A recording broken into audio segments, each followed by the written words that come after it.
Good afternoon. Welcome to the afternoon experiment. My name is Emanuel Livingston. Let me get the stuff up here.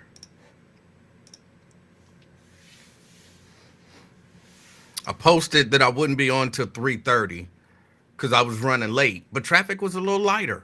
So I got here early and I hurried up and tried to get on at 3. It didn't happen. But I walked in the house at like 2:59, and that's how long it takes me to the what 10 to 12 minutes to get everything together. Welcome to the show. I appreciate y'all. I appreciate y'all. Uh, Hold on. See if we get that up there. All right, there we go. I appreciate y'all checking in. Hold on. I'm not sure that I love that one. We'll go with that one. I appreciate y'all checking in. Boy, what do I want to talk about today? Well, hold on. Before I do that, let me get to. I'm again just got in, so Let me get here. Good afternoon, Robert Willis. Good afternoon, Maria. Maria in the house, representing North College Hill. Good afternoon, Erica, representing Reading. LaDonna in the house. Good afternoon, LaDonna. We got Lewis. Good afternoon, Lewis, representing Sharonville. LaDonna says she's representing Western Hills. Pat, good afternoon. Appreciate you checking us out. We got Tria in the house. Good afternoon, representing Columbia Township. Carolyn says good afternoon to everyone. Oh, Twin is saying something about cupcakes. I don't know what that means. Jeannie, good afternoon. Good afternoon. Valerie in the house. Good afternoon, Valerie.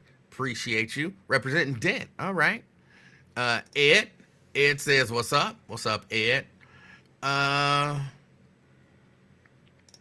here's Twin. Yeah, it's on you. Back traffic. You've been in the basement. Flame, you little man, gorgeous, Emanuel Livingston. These just typed random words. But that's Twin. Rodney in the house. Good afternoon. Good afternoon. We got Michael Pryor in the house. Good afternoon. Nat Tunner in the house, representing Madisonville. Good afternoon. Pamela Kinney. Good afternoon, representing North Avondale. Got Tessie in the house. Tessie says, hey, Tessie. Dwayne, representing Mount Airy in the house. Good afternoon, Dwayne. Preston in the house, representing Avondale. Good afternoon, Preston. Good afternoon. Kimberly Eberhart, representing Bond Hill. Good afternoon. Good afternoon. All right, that's it. I'm caught up on those. That was quick. Good. Let's kind of get into it. I was listening to, I got a chance to listen to almost all of Lincoln Ware today. Hold on, Miss Pittsburgh, representing Pennsylvania. I'm scratching my chest right there. I wasn't doing a thumbs up. Representing Pennsylvania. We got Mike Ballard in the house, representing Anderson Township. I got a chance to listen to almost all of Lincoln Ware show today. And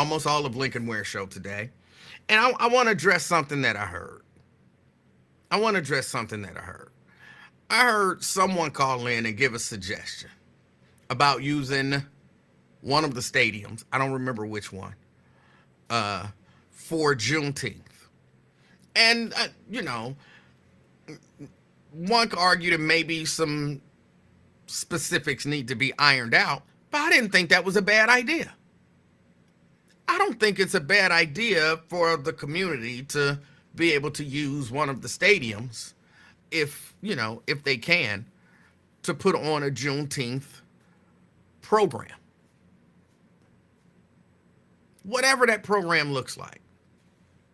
And it was kind of, there was some criticism because it maybe wasn't all the way thought out. Or maybe it was Lindsay. Y'all know me. I don't like to do the person and all that kind of stuff. I just like to say a thing is what it is.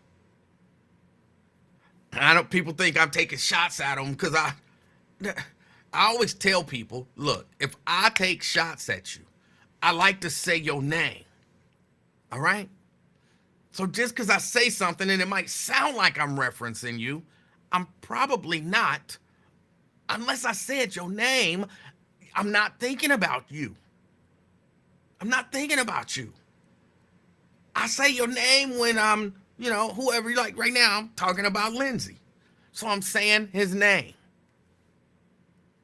So don't, come on.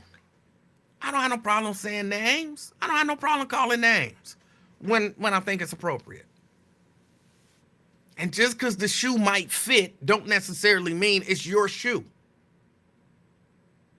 So if I say something and you think I'm talking about you, I'm probably just talking about something in general that I heard, or something that, it's somebody that nobody gonna know. Like I watched a video on YouTube and somebody said something, and I'm talking about the people who said whatever they said in the video, even though it fits with what you may or may not have said.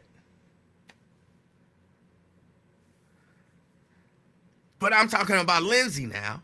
Lindsay said that basically, I can't repeat it, of course, verbatim, because my memory don't work like that since 17th degree COVID.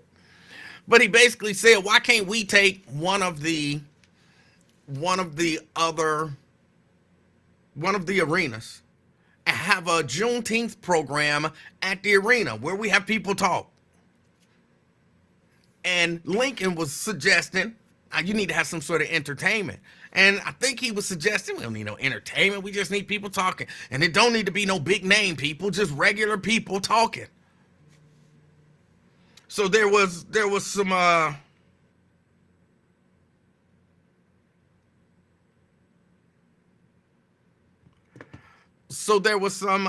hold on, I got to answer this.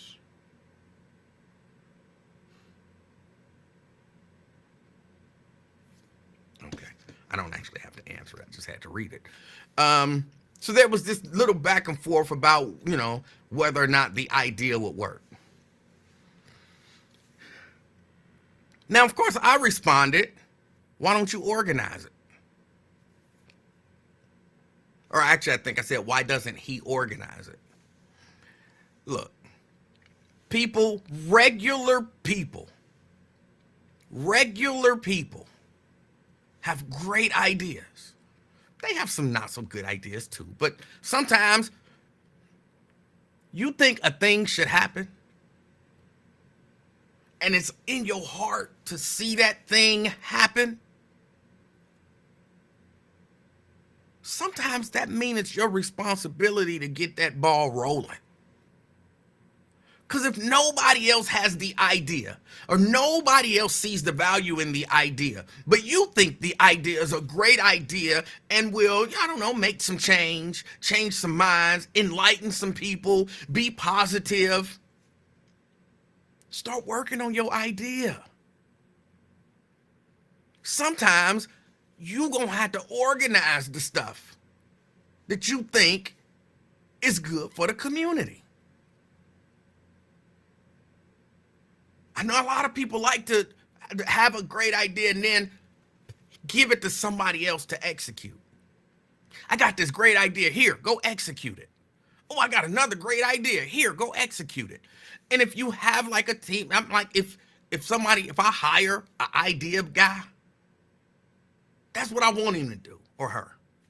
That's what I want them to do. Just give me ideas. Let me execute. Let me pick out the ones that I think are great and let me execute. But if you are not a part of a team and you're the idea guy, if you got the idea, you probably got to start exercising or executing the idea. You got to start the organizing. I think we should, let me look into what it would take to, rent or be given space for Juneteenth at, which stadium was he saying? I'm going to say Paycor. At Paycor Stadium? Let me look into that. Maybe let me talk to some people who've done it. Or let me talk to some people who organize events. I think it's way too many ideas just laying on the table because the person who had the idea was waiting for somebody else to execute their idea. And usually, now this is my opinion, when I say usually in this way, I don't mean that I have a statistical analysis for how many times that this happens, and it happens more often than not. I just mean through my life experiences, listening to other people's life experiences and all that kind of stuff, and just kind of paying attention to people. I've noticed that usually people are not going to be as passionate about your idea as you are. You're usually not, because it's your idea, it's your baby. It's your baby. So you got to be the one to take it on. I mean, I don't know what steps I would take, but I would take some steps. And for all I know, he is. Maybe calling Lincoln and putting the idea out there was step number 3. And he's already done step 1 and 2.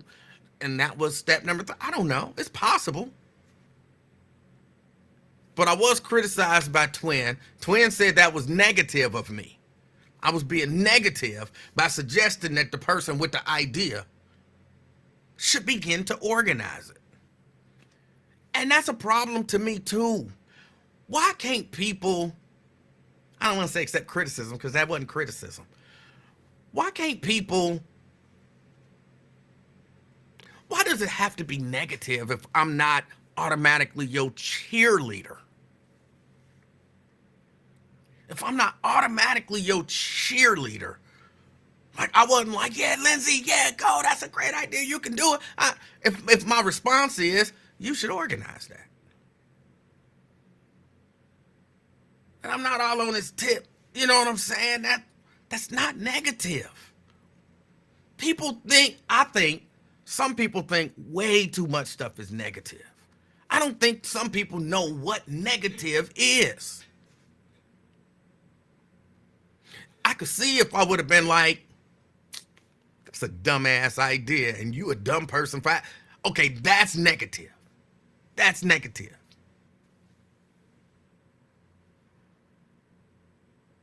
But it ain't just Twin, Seabreeze.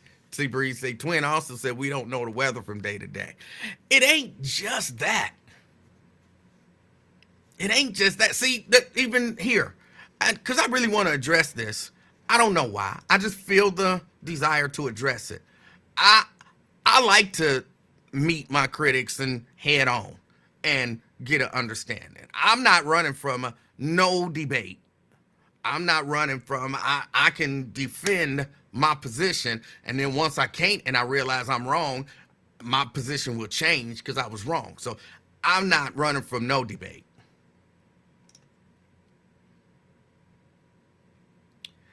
Twin says, because you always downing people in the chat. Like who? Who do I down in the chat?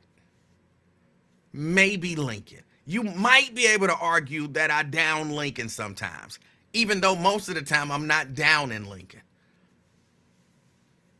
But who? Who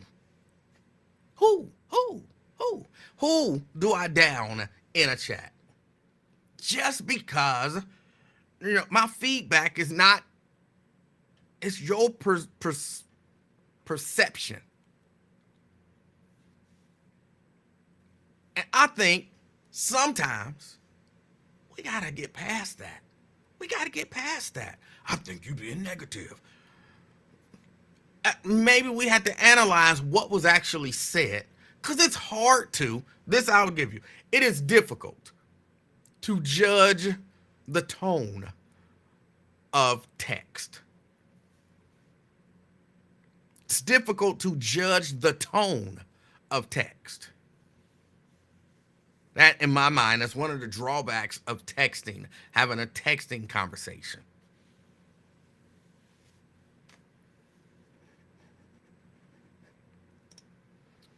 Twin says anybody. Lincoln not typing in the chat. So who? Who? It's a wrestling thing. Yeah, I wouldn't understand it. Oh, hold on. All right. Yeah, let's have a conversation. Oh, come on.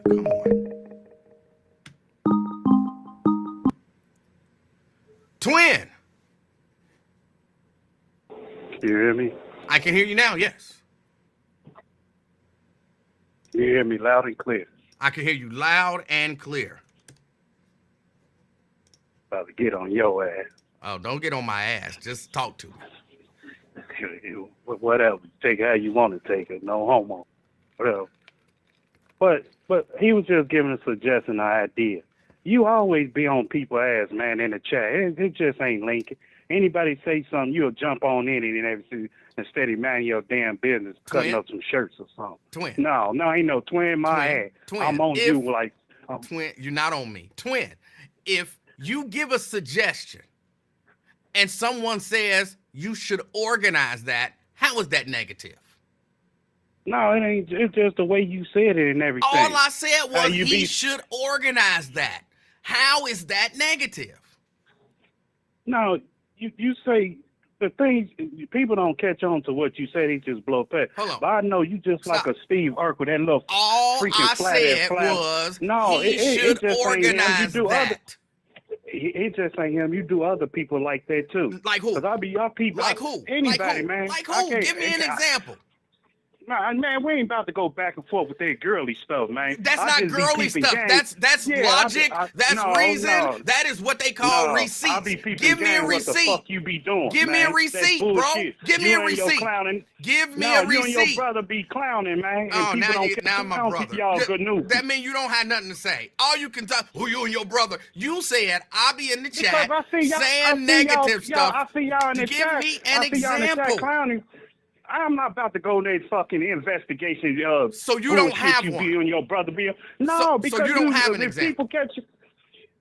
No, I can't go off rip off the example, but I know what the hell y'all be doing. I catch on to what y'all be doing. In other words, you're just making stuff up. So go ahead, make stuff up. Go ahead.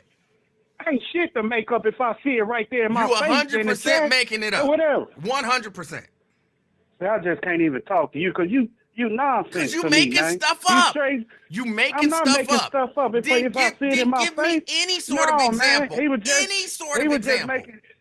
just making a suggestion, whatever I did. They should come up with that. That's not just Juneteenth. Just let this be like, a judicial whatever. Right. And I said he should organize that. And in your mind, that's negative.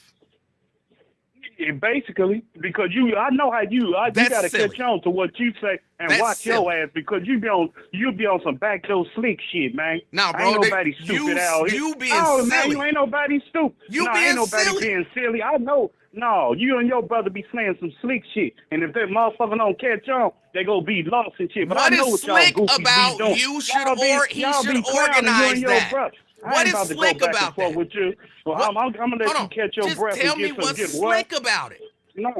No. What is slick about asking somebody to organize an idea that they have? No, I know y'all are, man. In other words, you just making stuff up. So go ahead. I'm not making shit up. Go ahead. Done talking go ahead. About Make stuff up. No, I'm not making shit up. I'm done talking about it. I'm gonna holler at you tomorrow, let you get a breathe, man, because you be on that mess. You be on that mess, and people don't peep game. You just making stuff up. No, I ain't making nothing up. You 100% making stuff up. No, whatever. It's time to get this milk. I'll keep listening. All right, get the milk. Bye, man. All right, get the milk. Get the milk. Yeah, you just make stuff up. You always do that. Your example is a guy had an idea, and I said he should organize that. See, that's negative. You be on that slick stuff. What is slick about somebody organizing their idea?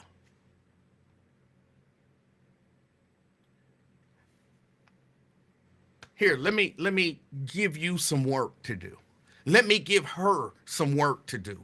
Let me give him some work to do. Let me give them some work to do. We need to do this. We need to do that. We need to do this. If you got ideas that you think are good, and this sounds silly, but it's not. Sometimes people do too much talking and not enough working. Sometimes people do too much talking and not enough working. So if you got a good idea, and y'all know, I always say to y'all, if I had the answer, it wouldn't be no crime. If I had the answer, it wouldn't be no racism. That's me acknowledging I don't have the answer. But if I actually had the answer, I would be working on that shit. Like, here is the answer. This is what we need to do. How do we do it? I know how to do it. How? Bam, bam, bam, bam, bam. Here's the steps. I'm not just going to tell you, here is the steps. If I know the steps, let's start taking steps. If I don't know the steps, let me explore what steps to take to get there. It is easy to come up with all kind of, I got an idea for this. I got an idea for that. I got an idea for this. But if you don't ever want to do nothing, and I'm not saying that Lindsay don't ever want to do nothing. I don't know. Like I said, that might have been step 3 in his plan. For all I know, he's already started working on it. But I find that a lot of times, we should do this. Organize it. Well, I don't want to organize it.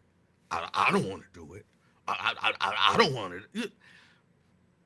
Hold on. Do you think it's an idea that would be helpful for the community? Do you think it's an idea that would, stop violence? If you got the idea to stop violence and you really believe in the idea, what's stopping you from trying to enact that? You don't care? What, do you not care?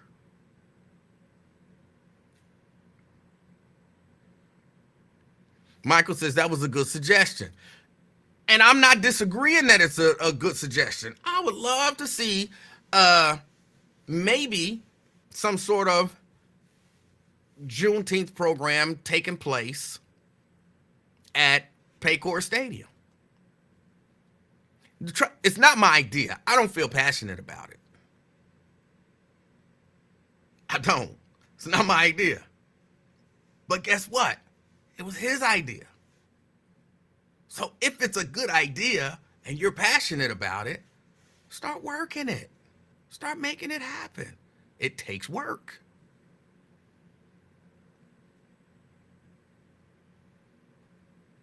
Cedric says, if it was/is, who was he suggesting it to? Well, he called in to the Lincoln Ware show and made the suggestion over the air. And that's what which is why I don't understand how this is negative. He should organize that. That was the entire comment. He should organize that. You being negative, motherfucker. You motherfucking being negative, bitch. And I'm like, what the? He didn't say all of that in the response, but I know that's probably what he would have said. Pussy ass nigga. Be a motherfucking negative, bitch ass motherfucker. Damn, what's negative about? He should organize that. That's not negative.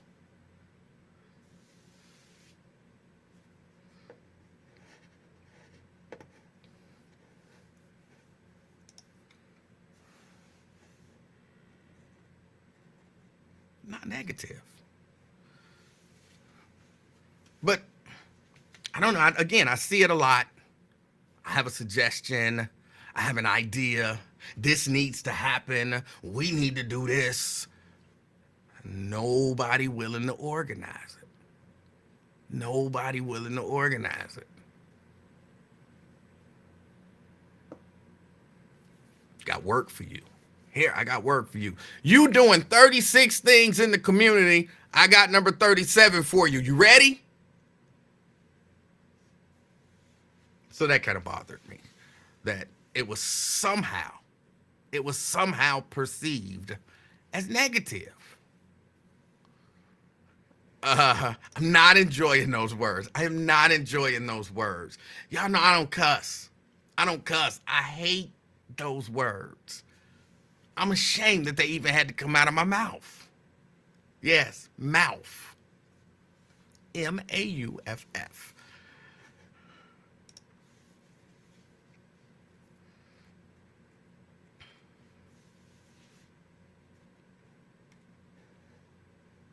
And I'm sorry, by the way,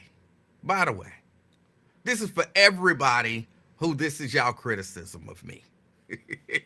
This is for anybody who this is y'all criticism of me. I'm sorry, I tried it once. I am not going to sit here and be miserable all day. I like to laugh. I like to have fun. I like to have a nice, robust discussion / debate. I like to do all of that, right? So, okay, if your thing ain't debate, that's cool. That's not your thing. Cool. It's mine. I like it. If your thing ain't having fun, cool. It's mine. I like to have fun. See, I'm one who believe you can talk about serious topics of consequence, but you don't have to be. Or you can just talk about them. I ain't got to be mad. I ain't got to be screaming at you. You know, I do scream sometimes. I ain't got to be screaming at you. I ain't got to necessarily be preaching to you. We can just have the discussion. Sometimes I get a little preachy, I've been told. Sometimes I get a little angry, I know. Sometimes I do a little bit of hollering. But I'm not gonna spend my whole life running around mad at the world. I see problems in the world. I do, I see problems in the world. They exist. I'm not mad about everything. I'm not mad about everything. I'm not gonna be mad about everything. If that make me a clown, so be it. So be it.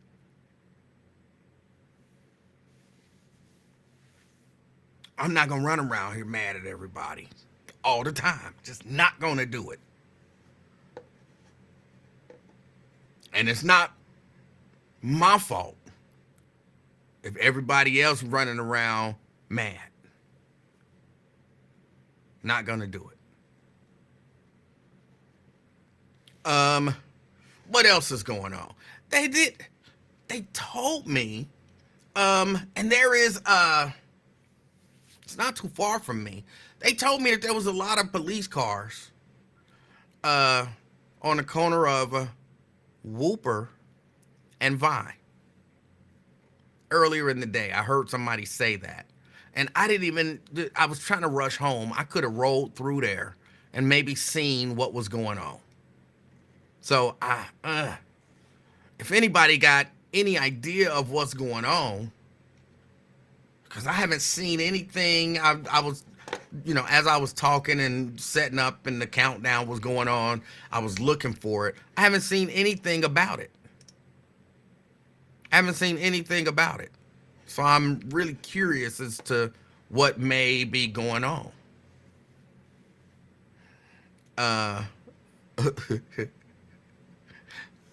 Twin say I called him on somebody. Okay.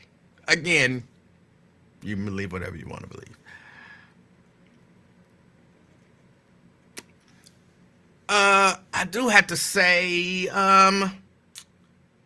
I guess congratulations to the Boston Celtics. I was rooting for Dallas because y'all, if you don't know this, I'm Team Kyrie Irving. I want to see him get another championship. I think he went through a whole lot. I think he handled himself with grace and dignity and honor.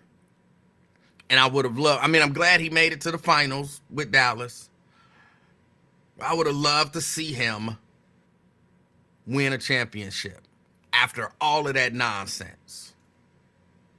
After all of the, you didn't take the shot, you can't play, you posted a trailer to a movie, and now you got to apologize to all of whiteness and all of that kind of stuff.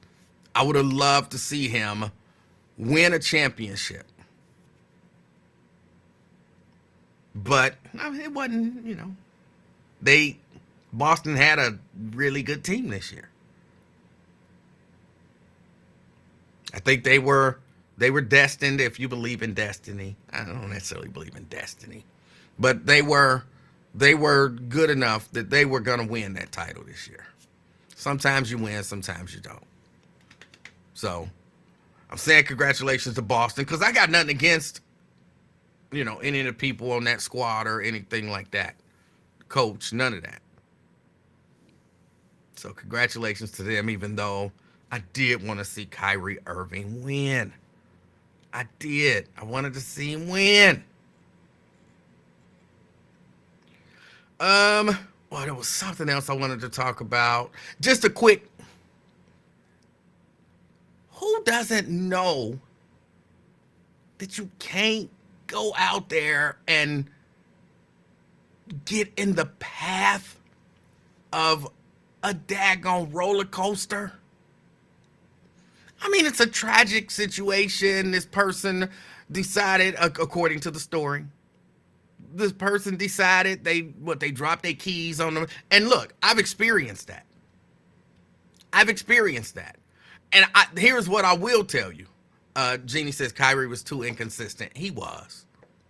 But I think I'm no basketball analyst. I think, yes, Boston was too good. And, I mean, they kind of shut him down. They need, in my opinion, more, I hate when they call them this, but more role players. Because if Dallas, if their role players are hitting those wide open shots, and Kyrie and Luka, gave them plenty of wide open opportunities. And they was just missing like crazy. They were just like, he wide open, nobody near him. Oh, wide open, nobody. Oh, wide open, nobody near. Oh, I was like, they're not gonna win. When I saw that, I said, they're not gonna win. I was still rooting for them. They're not gonna win. But I went to Kings Island for what they used to call grad night. Do they still do that? Does anybody know if they still do grad night at Kings Island? I went to Kings Island for grad night. And I rode, I don't remember what it was called. It was the ride, it went around in circles, went up, went around in circles, and you could control it with the joystick, so you could make the arm swing up, swing down, and rotate the little thing. I can't remember what that ride was called. Either way, rode that ride. I think I've told this story before. On the ride, I had my keys in my pocket. Samuel says, what is red night? I said grad night. Grad. G-R-A-D. Grad night. Flight commander. Thank you, Tessie. That was the name of it. So teacups. So we're on flight commander. The person that I was with did a kind of rolled the thing. and my keys fell out of my pocket. I had on a jacket and I thought I had the pocket zipped up. I didn't. My keys fell out my pocket. Oh no. Plus, I almost fell out of the ride. At some point I had to grab onto the thing and hold on as tight as I could. Cause I was coming out. He thought I was joking. Like, I'm like, this ain't funny, bro. Put his back right. Put his back right. I couldn't grab the thing. Put his back right. And bro, I almost fell out. I think about a week later is when that lady actually fell out of that ride and died. But so my keys fall out. We get off the ride. I'm telling everybody that'll listen. I almost fell out of that ride. I almost fell out. I was slipping out of the ride. Well, I went and told the ride operator, like, my keys fell out. They're somewhere around this ride. And the way that they play you, or at least the way that they played me, like no. I need my keys. I need to be able to get home. My car keys I need my keys. I need to be able to get in the house. I need my keys. Hey, we'll get somebody to. I can't go nowhere until I get my keys. And, you know, the group that I was with, everybody wanted to go to the next ride. Like, I don't have my keys. Y'all go ahead. I don't have my keys. Well, nobody, maybe 10 minutes, maybe 15, 10, 15 minutes. Eventually, I just climbed the fence like this person did. Because I see my keys over there in the, whatever it was. I'm going to say mulch, but I'm not sure what it was. I see my keys. Before I decide to climb, I tell them, my keys is over here. They're over here. I need my keys. And these are like, a lot of times, these are like just teenagers controlling these rides. And they, like, I need my keys. I need my keys. Nobody making a move to help me get my keys. So I didn't climb a fence. There wasn't a fence. You know, those little, what do you call the things that you have to go through? And in front of those, I guess it was like a little wooden fence, but it wasn't fenced in. So I just kind of climb over that thing. And this ride, luckily, you know, went all the way up in the air. And I went and I got my keys. Now, you can't be back there. In my mind, F you. I ain't got time for that. I ain't got time for that. I need my keys. So I went and got my keys. That was it. Had that been a roller coaster, you gotta keep your head on a swivel. You know what I'm saying? You know, Banshee is the roller coaster. If I recall correctly, it one of them that swing. I don't know what they call it. Suspended coaster. So if you beneath the tracks, there's a lot of room for the car. You can get hurt if you get hit by that car, clearly. You got to keep your head. You got to be aware of your surroundings. I mean, you know, mistakes can happen. Pockets left unzipped, all of that kind of stuff. But you got to be careful.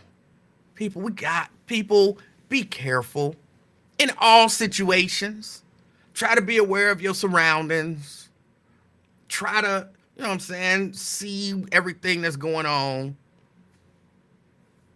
Look both ways before you cross the street. All that kind of stuff. I don't know that,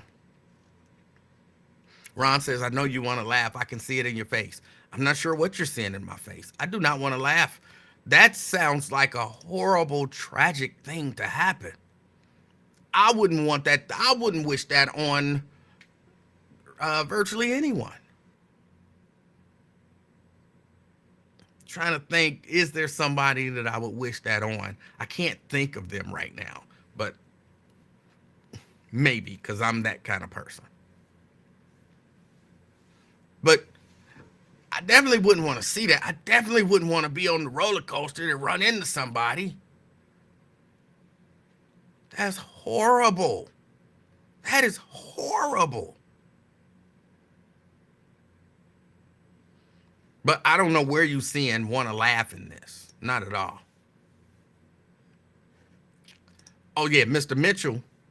Yeah, Mr. Mitchell, go get my keys. Definitely. Yeah, go ahead. Take your walker and get my keys. Maybe Mr. Mitchell. Maybe Mr. Mitchell. No, not Blade. Daryl says he might die. I'm shocked that he didn't die when it happened. I'm shocked that he didn't die when that happened. You know how fast roller coasters go? What they say, he got hit by the car going 68 miles an hour, I think was the number they gave out. I can't imagine. I can't imagine. So yeah, that's terrible. That is terrible. Be aware. Yeah, same here. Surprised he didn't die instantly. And what about the people who was, I'm assuming he got hit at the front. What about the people who was in the front? They had to watch that. They had to watch that. Oh. I mean, according to the updates, he's in critical condition. That's reasonable, with massive head trauma.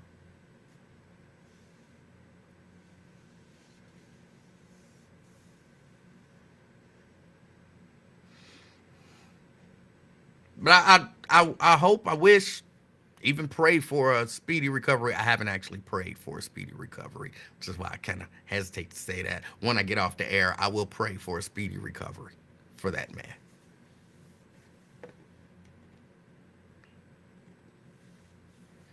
But yeah, that's terrible.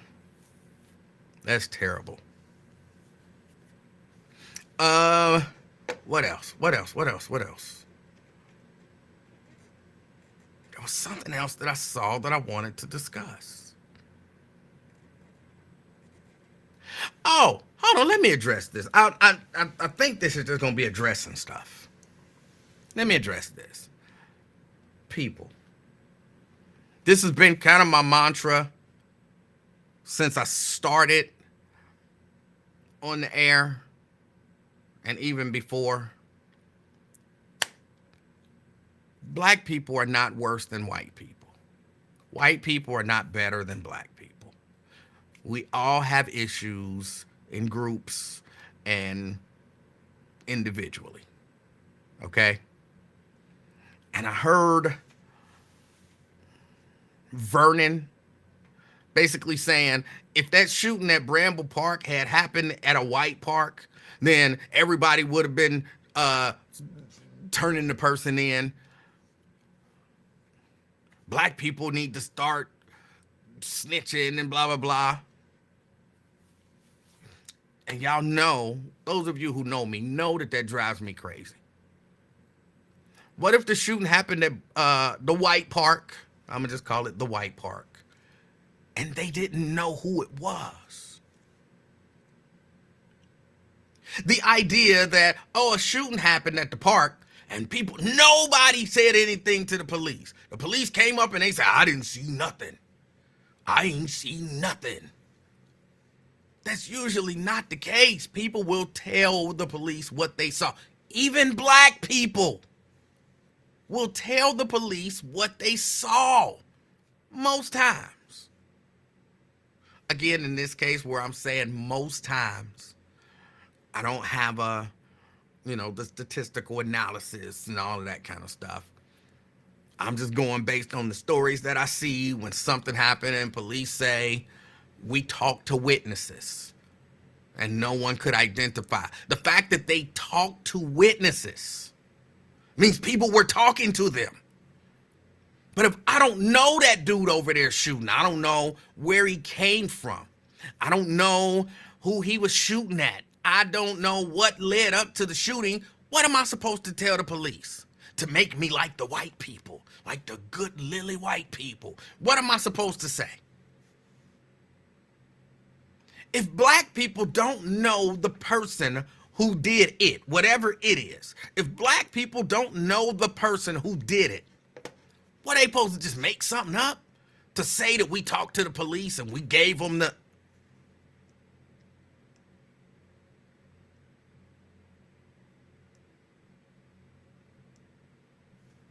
If it happened at a white park, I would be at the in court right now testifying. What if you didn't know who it was? They don't need your big greasy ass testifying if you don't know nothing. White people don't put up with that. Things happen in the white community where they can't identify the person who did the violence. The police get stories and they get clues. You know what color shirt he was wearing? You know, I don't know exactly what questions. I'm just, making this up. But what color shirt was he wearing? Which way did he run? Did you see him get in the car? What color was the car? Did you get a license plate number? And the people, I have no idea who he was. I never saw that dude before. He had on a yellow shirt. I can tell you that. He had on a yellow shirt. How tall was he? He was far away. He was far away. I can't even tell you how tall he was. I mean, based on how far away he was, if I had to guess, I would say he might have been 5'8", but I could be totally wrong about that. He was far away.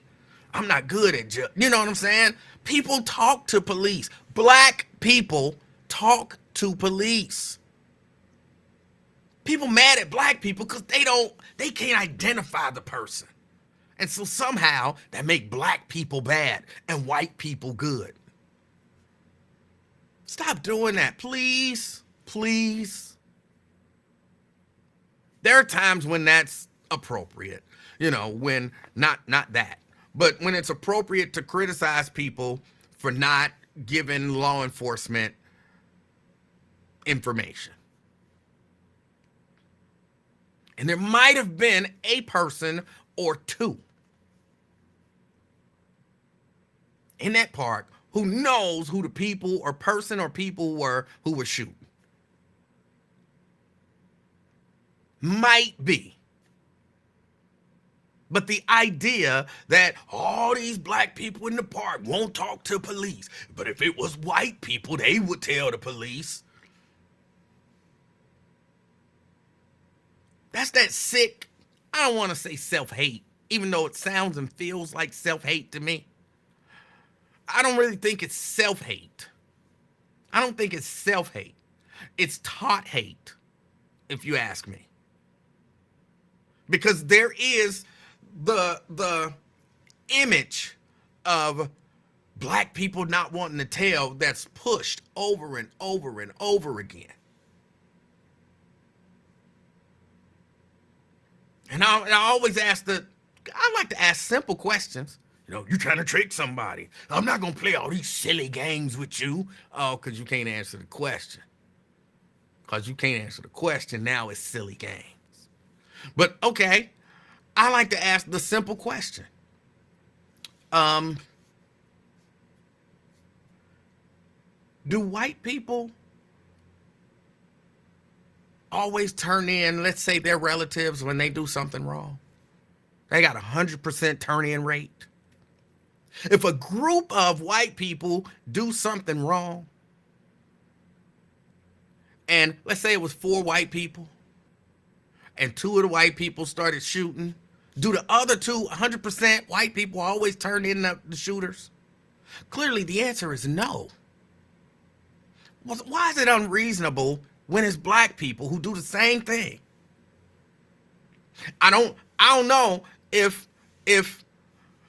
my relative get caught doing something, or, I find out that my relative did something. I guess it depends on how bad it is. I don't know if I'm turning them in. That might make me a bad person, but that don't make black people bad.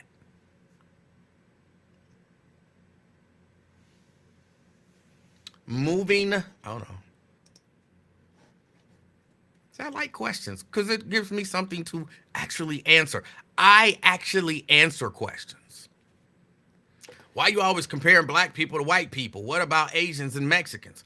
I'm comparing black people to white people because the person who called in criticizing black people used white people as the example. They said, oh, them black people ain't turning in the people who did the shooting at Bramble Park. But if it was white people and it happened at a white park, those white people would turn them in. That's why I'm comparing black people to white people, because that was the comparison. I'm assuming you wasn't here to hear what I was talking about, and you kind of tuned in and, you were a little ignorant of the beginning of this portion of the conversation.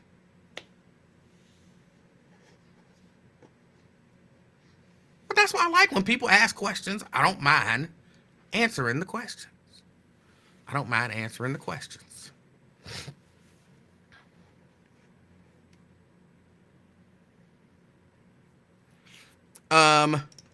Jack wants to know, did this happen on your show? No. If it would have happened on my show, it would have been addressed. I wouldn't have been agreeing. You're right. Black people don't never turn people in. They just won't talk to police. I wouldn't have been doing that. I wouldn't have been saying that.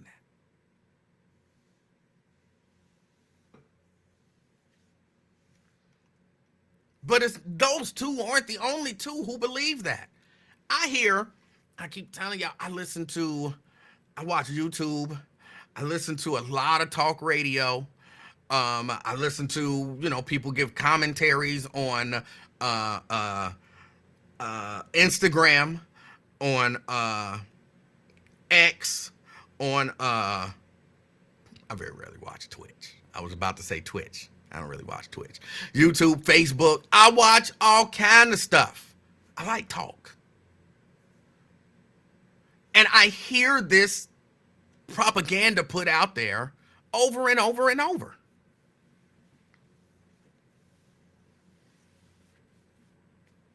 And very rarely do I hear people giving the reasonable, rational side of that conversation.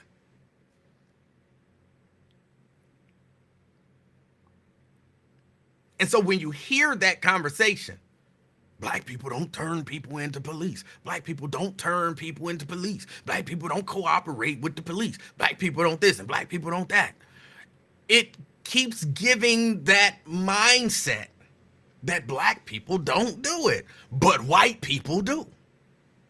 And we are people. We are people.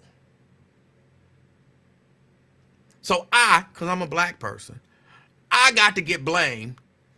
Number one, I wasn't even in the park. And because the overwhelming majority of people in the park probably didn't know who did it and probably don't have very much useful information. But police take that information. They take the information that they get.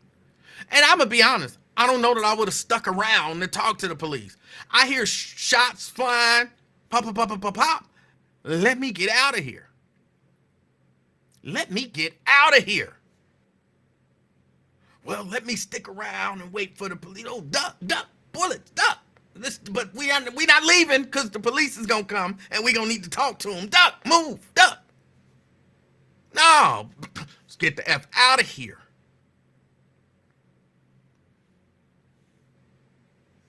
I'm fairly certain white people do the same thing. Not 100% certain. Because sometimes they like to walk towards it. Hold on, is that gunshots that I hear? Let's walk that way. You know what I'm saying? Sometimes that, that it might happen that way. Sometimes they do weird stuff. Sometimes they do weird stuff. I'm not walking towards the bullets. Hold on, let's see what's going on over there. I'm not doing that. There are some people who do. Black people do that too. Some black people do that. I'm not one. I hear what I perceive to be bullets flying. We out. And I'm probably not announcing that we out, depending on who I'm with. If I'm with the kids, get the kids, let's go. I'm not gonna lie. If it's me and Mrs. Livingston, you better be paying attention. Because it's understood I'm running, you running. I don't even think we need to go into that. It's understood. If she close to me, we running. Now, if she's somewhere over there doing something, I think my first instinct would be run, and then I would be like, oh, no, I can't forget my baby. Gotta go back and get my baby. Where you at? Where you at?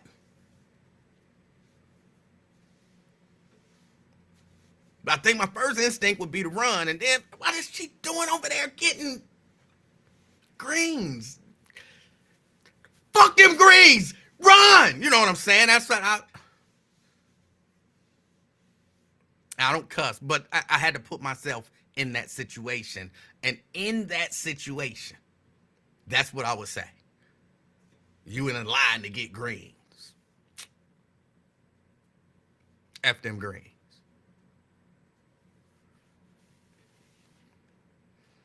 But I think my instinct would be to run, and then I think I would stop because I wouldn't see Mrs. Livingston. Hold on, here's Twin. Twin, just admit you want to be negative towards me. See how extra he is? What if his relative was deaf or blind? She's not. I know her. I'm married to her. She's not blind, nor is she deaf. What are you talking about? We're talking about my wife. I know that she's neither of those things. That's a silly comment to make. What if she's his relative? I know her. Damn, you gonna run without? You gonna outrun your wife, sir? Hey, I'm not sure. Maybe. We have an understanding. Plus, she thinks she can outrun me anyway. She used to run track. So she thinks she can outrun me anyway. But if I'm running like, for example, we running from a bear, not bullets, because you can't really outrun bullets. We running from a bear, right? The bear is gaining on us. I'm not going to slow down so the bear would catch me. She need to speed up. Am I wrong for that? I'm just curious. That just came to my mind. Me and Mrs. Livingston, we are up in Mount Airy Forest. I don't know. We in Mount Airy Forest. We having a good little picnic. Bear come out the woods. I don't know where the bear came from. Somebody had a little pet bear, and the pet bear got away. And the pet bear is mad and hungry. And he see the two of us. And the pet bear is running after us. We got to run. And she fall behind. I'm outrunning her. I'm supposed to slow down. Like I'm like, okay, you in front of me now. I'm gonna run this slow. No, that's not reasonable. That is not. Am I wrong for that? Am I wrong for that? Am I supposed to run as slow as her so that if anybody gets caught, it's me? That's my manly duty.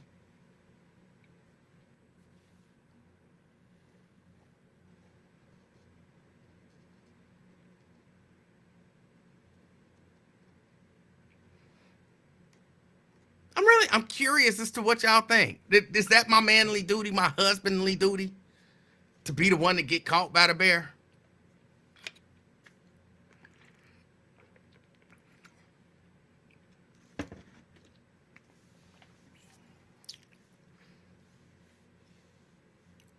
And I think Jack said I couldn't outrun a bear. Yeah, you can't outrun no damn bear either. You ain't never seen me run. You know what I'm saying? You don't know that for a fact. You can't make that claim until you've seen me run. Hold on. Are the ladies, are y'all saying it is my husbandly, manly duty to run behind her, like be just a step behind her so that the bear, if it catch anybody, it catch me? Is that what y'all saying yes to? Oh, let me get that with some thought. Brent. Look, Mrs. Beard better be doing ear to pocket. Them hands need to go from her ear down to her pocket with high knees, jumping over fallen trees and poison ivy patches. Brent, Oh. I am hearing from the ladies that it is your duty to be at least one step behind Mrs. Beard so that if the bear catches somebody, you're the one who gets caught. Oh, man. I guess one of us got to survive to take care of the children. Yes! And to tell the story of how valiantly the other fought off the bear in order to save the other one. So I'm not saying who it should be, but somebody got to tell that story. Yeah, that is nonsense. That is nonsense. Oh, Moesha on here talking about Mr. Jones better not let the bear get her. And if he do, you can't do nothing about it. The bear got your ass. What you gonna do? What you gonna do? Trust me, at that moment, I'm not afraid of the consequences from you if you get caught by the bear. Not afraid of that at all.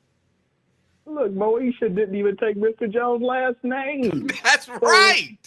I'm wondering how tightly that connection is. Now, Mr. Jones would probably sacrifice his life for Mrs. Jones, but not Moesha Thomas. You know what I'm saying?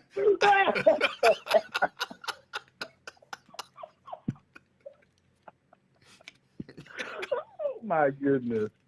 Oh.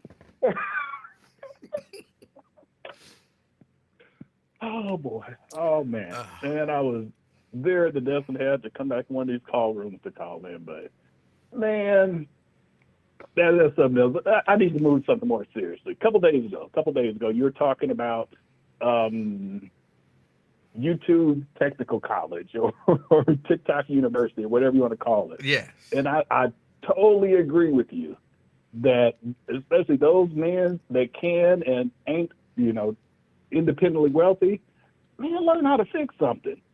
Because I think of all the money I've saved over the years, not only on the cars that I used to have to drive, but goodness, the dryer, replacing the element and some of the sensors in the belt and the refrigerator. I had to do refrigerator repairs on the freezer. And goodness, what else? But yeah, the first thing I do, I would go to YouTube, check out the video. Is like, okay, is that something I can do? And like, yeah. And how much are the parts?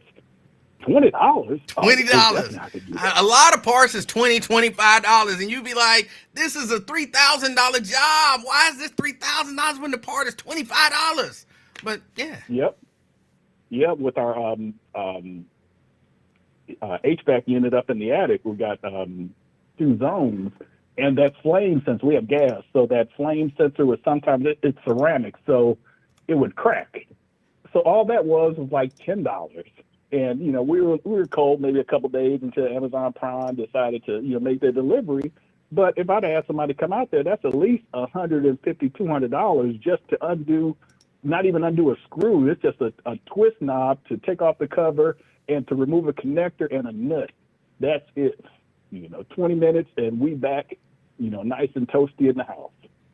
So yeah, but yeah, I always have taught my sons, do what you can do. Then what you can't, definitely take it in and let the professionals handle it and, save that money. And if you need my help, so be it. Because I've done shocks too, went from air shocks to just regular shocks on my old 2000 Explorer that I used to drive. But I think I did everything except for like the HVAC blower, which went out, but it would require me snatching off the entire dash and everything, and I just didn't want to have to deal with any of that. Yeah, I had a car. It was a Ford Taurus back in the day, and the heater core went out. And I think the part was like $15 or something like that. But in order to get to it, I would have had to take out the entire dash. So I was like, okay, I'm not willing to do that. So I took it in and got it fixed. But if it's something I'm able to do, I'm getting in it. Mhm. Oh yeah, yeah. Garbage disposal, goodness, dishwasher, whatever you may have. But yeah, but now that I'm getting a little older, some of the things I'm like, okay, boys, it's time to put this training into into use. I'm like, all right, let's go ahead and change these tires out and let's do these brakes. And I actually sent him a picture of a inspection, and the guy was like, "Can you point out what's wrong?" And I sent it to my son, to both of them, 18 and 24. I'm like, "What's wrong with this picture?" And both of them, thankfully said, "Yeah, that rear brake pad is on backwards." So the metal was actually on the caliper itself. I'm like, "Okay, good. I taught you well, Yeah. and you were paying attention." But both of them know how to do it. My youngest son, I'll make sure I'm there watching him, but my oldest son, he knows how to do it and get it done. So, Yeah. and especially now with this, with the inflation and everything, how just everything is more expensive, they definitely appreciate it, because I'm like, look, the more money I save on that's the more money we have available to do things we want to do. So I'm all for it. Yeah. But, all right, let me get on. Well, let me Oh, say, go ahead. I have a daughter, and Mm-hmm. I've shown her how to do all of that stuff. Now, look, don't get me wrong, she ain't doing it. She called me, and I know when either when I get a text and it just says "Daddy" with a question mark, or when she calls me and she say "Daddy." That voice means it is, I need you to do something. And I'll be like, oh my Mm-hmm. goodness. But she knows how to do this stuff. I was gonna make sure of that.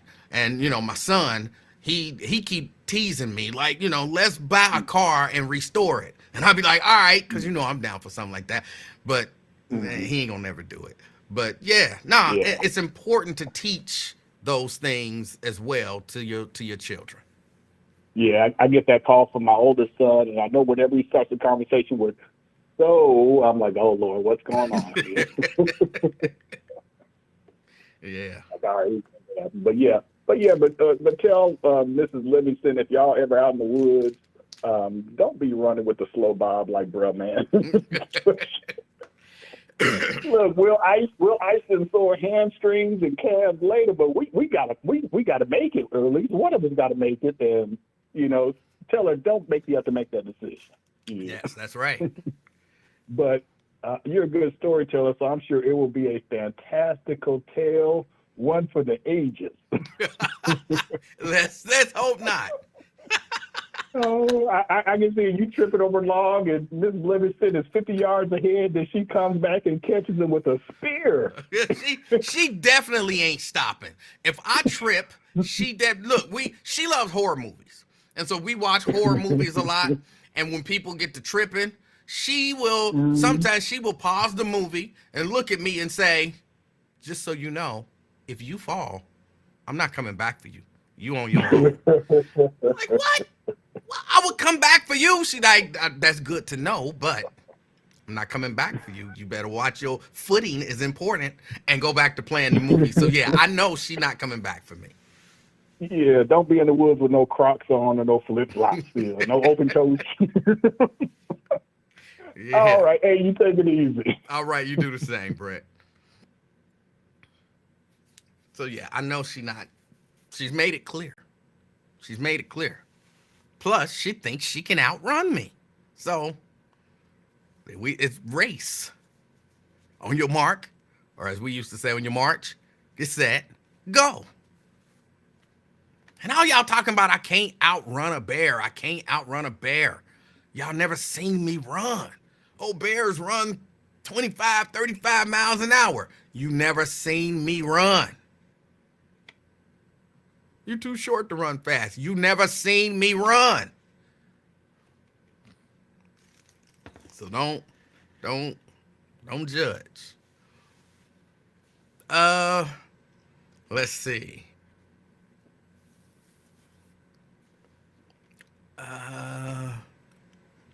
No, there is not an Emanuel Livingston Jr. There's not an Emanuel Livingston Jr. My son, he's not my biological son, but I've been raising him since he was 3 months old. So, 3 months old. So, no, he's not Emanuel Livingston Jr. What am I doing with the $1 million of cocaine? If I find $1 million of cocaine, that $1 million of cocaine is gonna stay right where it is. I might call the police and say, "Hey, look, I just saw $1 million. I just saw." First, I wouldn't know $1 million of cocaine if I saw $1 million of cocaine. I have no idea, no concept of how much. Like that's why, but that's not why. But I couldn't be a drug addict or anything like that. Because I don't know, like me, even weed. I don't know what $10 a weed look like or $20 a weed look like. I have no idea. You could get me. I would just be like, I need a dime bag. Do people still buy dime bags? Is that still a thing? I remember when I was coming up, people was buying dime bags. But, you know, inflation. Is a dime bag still a thing? Nickel bags and dime bags. $5, $10. What do you get for $5 nowadays, if anything? I don't smoke. I don't do no drugs, none of that kind of stuff. But I'm curious from someone who does. Scott says no. So a nickel bag and a dime bag is no longer a thing. So what is it? It's 20, 25 is the tiny one now. Now it's called an eighth. It's called an eighth now. Okay, I don't know nothing about it. So that's why I'm asking. But yeah, no, I wouldn't know. You could have got me. Okay, give me $20 worth of weed and you give me anything. I wouldn't have any idea if you ripping me off or not. So same with the cocaine. I wouldn't know that I found $1 million worth of cocaine. I in my mind, $1 million worth of cocaine is a whole lot of cocaine, like a truckload of cocaine. But I don't know. I mean, is that the case? Is that the case? When I say a truckload, I mean like a box truck. Like, you know, I got a U-Haul, the $29.99 U-Haul, and filled it to the rim with cocaine, and that's $1 million. Or is $1 million like a duffel bag full? Like, I don't know. So to answer your question, I don't know. I wouldn't know that I found $1 million worth of cocaine, number one. And then number two, I would just leave it wherever I found it and maybe call the police and say, "Hey, yo, police." I don't know if I would call the police because I don't want to get caught up.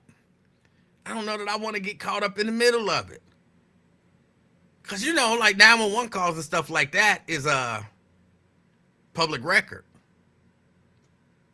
So somebody like, oh, somebody called in about $1 million worth of cocaine, and the police, y'all know they going to be on TV. We found someone turned in $1 million worth of cocaine. Somebody going to do a public records request for the 911 call. Yeah, they going to bleep out my information. But they gonna recognize my voice. Like, that's the king of talk. Next thing I know, they out here knocking on my door. You turned in all my cocaine to the police. Kidnap me. You know what I'm saying? I don't know what they gonna do. They ain't gonna get nothing. So yeah, nah, I think I'm just leaving it right where it is.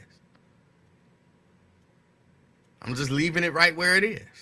I got a friend or two, honestly. I got a friend or two that I might say, "Hey, I found a duffel bag full of what I believe to be cocaine. It's in the creek behind the house. You might want to check it out." And they would know what to do with it. But as for me, I would just leave it there. I would just leave it there.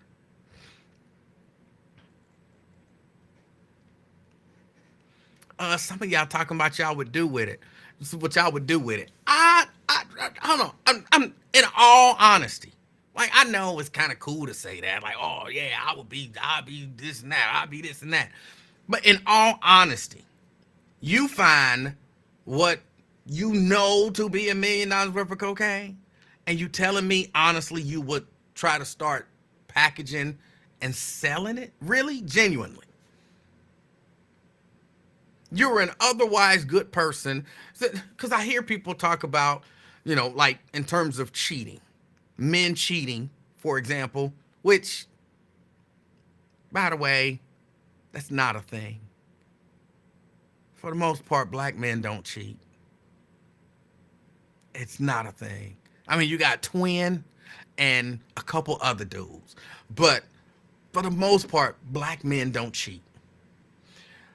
So you're telling me you're gonna go from being an otherwise good person to being a drug dealer? Because they say, when men, in terms of cheating, that, men are only as faithful as their opportunity, or whatever the appropriate terminology is. Like, you only as faithful as your choices, or whatever. And I don't necessarily believe that, but y'all telling me y'all are only as good as y'all opportunity. If you found $1 million worth of cocaine, you would become a dirty, rotten, stinking, low-down drug dealer? What in the world? I can't believe that. Moesha.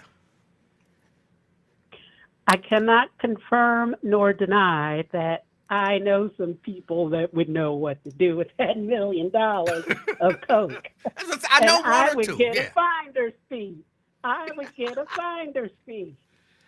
I wouldn't even So want no, to. I'm not leaving it alone. I'm not calling the police.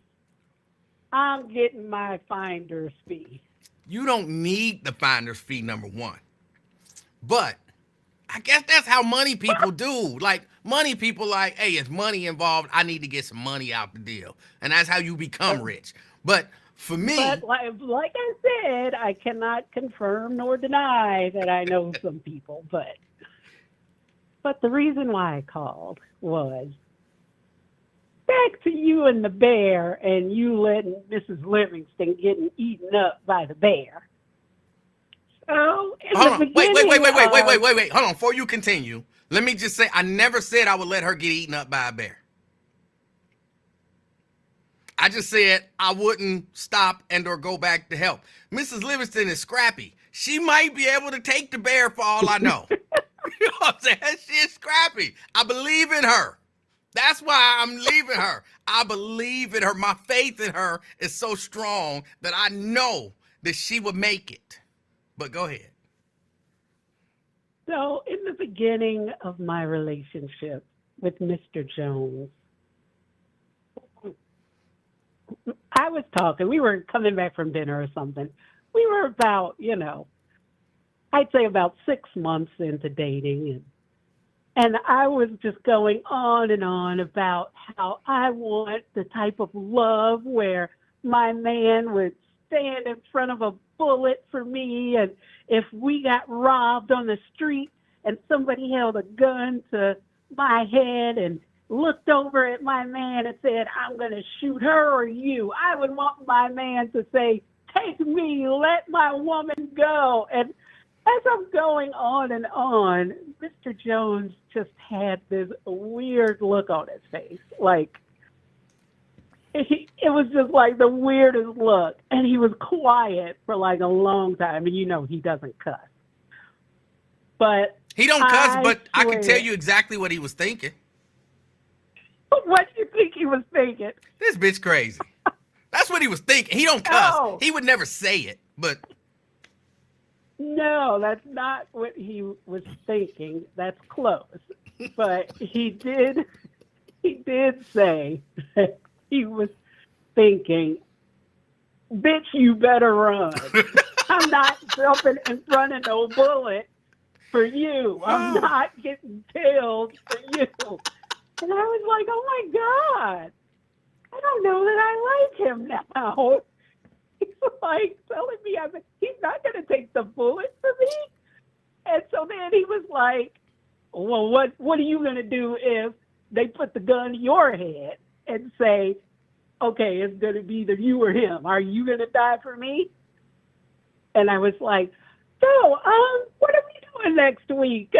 Changing the subject and everything. But I was just shocked.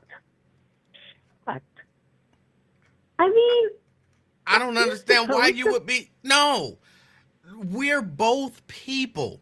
And look, this, especially now that we live in a equal society, you want equal rights. You want, you know what I'm saying? We're not doing the traditional gender roles and all of that kind of stuff. That opens up the door. We're two individuals. So if I'm supposed to give up my life, you're supposed to be willing to give up your life.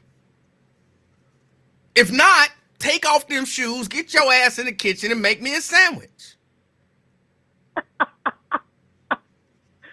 I mean, if I got to die for you, the least I can do is get some home cooked meals, right?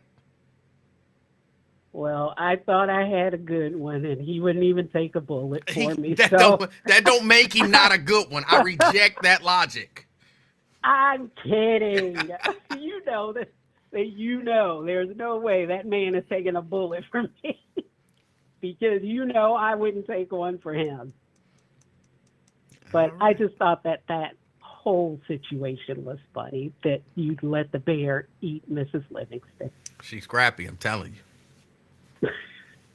She beat the bear's ass. He might get a leg. You know what I'm saying? But that'd be it. She'd get away. And I would still love her with one leg. You don't let that bear eat Mrs. Livingston. Be a man. I would still love her with one leg. I would. And by the way, where was this $1 million of cocaine at? Where was this? I'm not sure where that story came from. Somebody just asked me that question. I don't know where this $1 million of cocaine was. Oh, okay.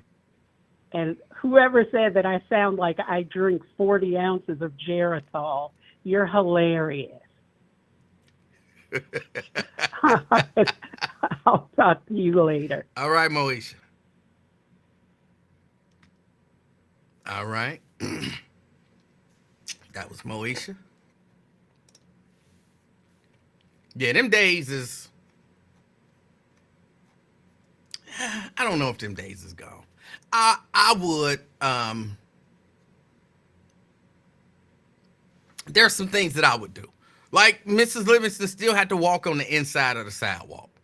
Now, I didn't learn that whole thing until later on in life, like in my mid-30s. I never learned, women are supposed to walk on the inside of the sidewalk. Men are supposed to walk on the outside of the sidewalk. I never learned that. I heard somebody say that in my mid-30s, and I was like, really? And they was like, yeah. And I forget why they told me, but in my mind, the whole reason for that is in case a car come plummeting through, I can push her out the way, and then I get smashed by the car. There's no other logical or reasonable explanation for that to me. Am I willing to put myself at risk for her? Yeah. Somebody breaks in the house, she not coming downstairs with me. You know what I'm saying? You stay up here, call 911. You stay up here and let me go down and do whatever I gotta do. But Scott says, yes, because we are supposed to protect them.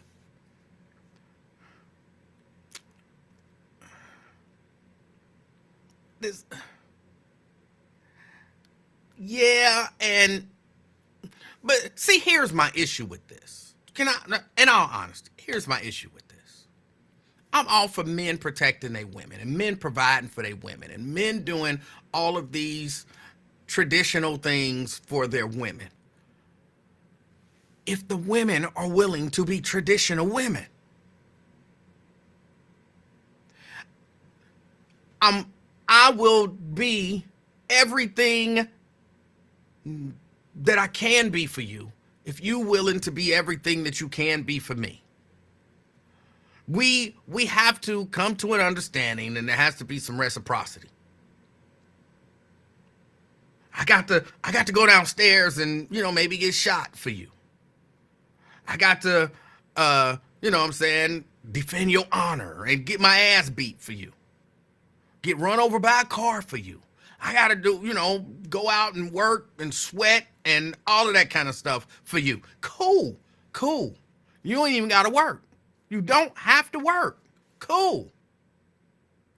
But I need some traditional shit from you too. When you hear my stomach, you hungry? You want a sandwich?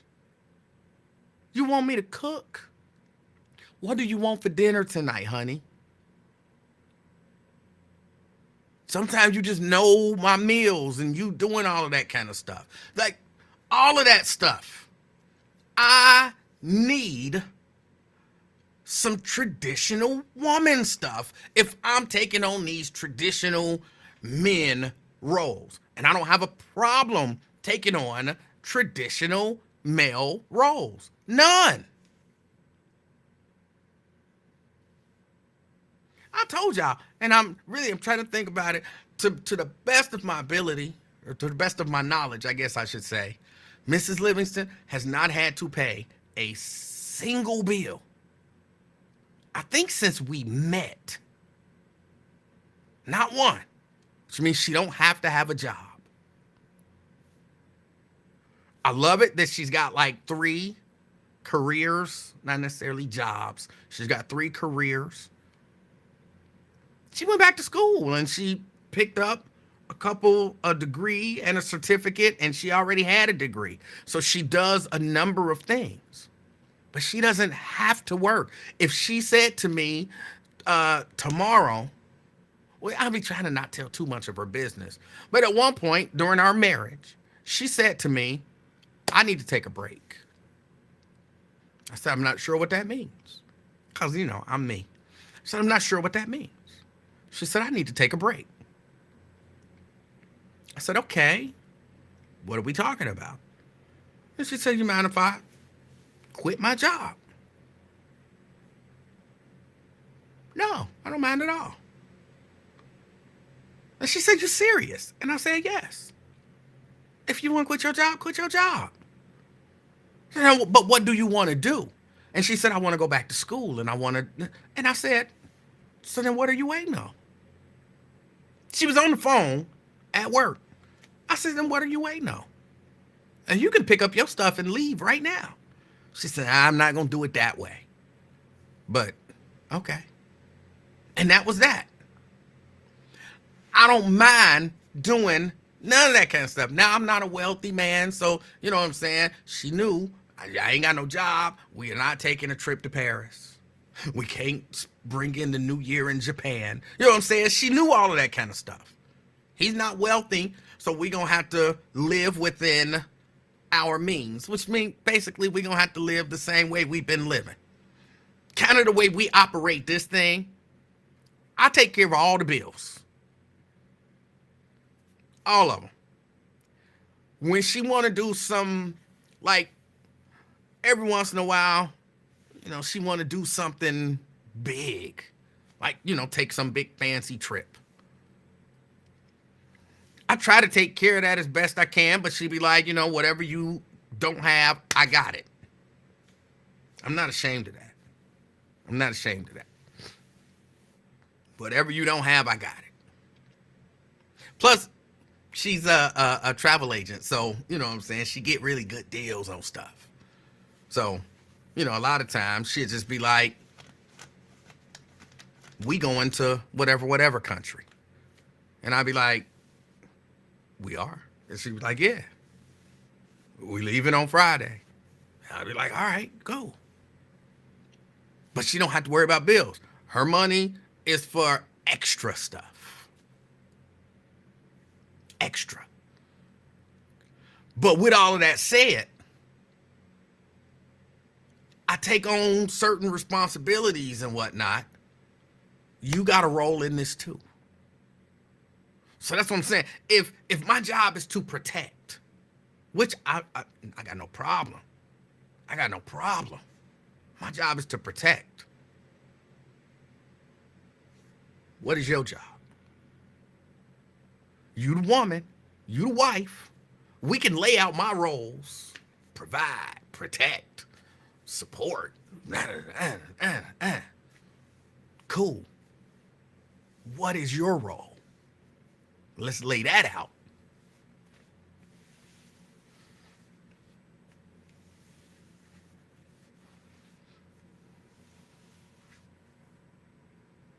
I just remembered that dream you told me about. Have you thought about that tattoo location? I don't know what you're talking about. B-Rab says, what about her car note and her car insurance? I paid the insurance. We don't have a car note. I don't believe in car notes. When my car break down or when I decide to get a new car, actually when she decided to get a new car, we paid for the car. I don't believe in car payments. And I be trying to teach my daughter that she is almost 30. She's never had a car payment. She's always had a nice car. I don't believe in car payments. I don't believe in it. So she doesn't have a car payment.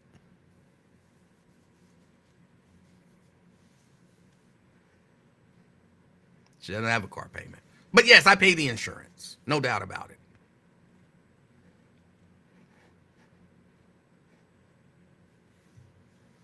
Yeah, what's your phone number? Okay, yes, I remember that conversation. Oh, but yeah, so ladies, let me ask you this. Honestly, what is in 2024? In 2024, with the way standards and things are in 2024,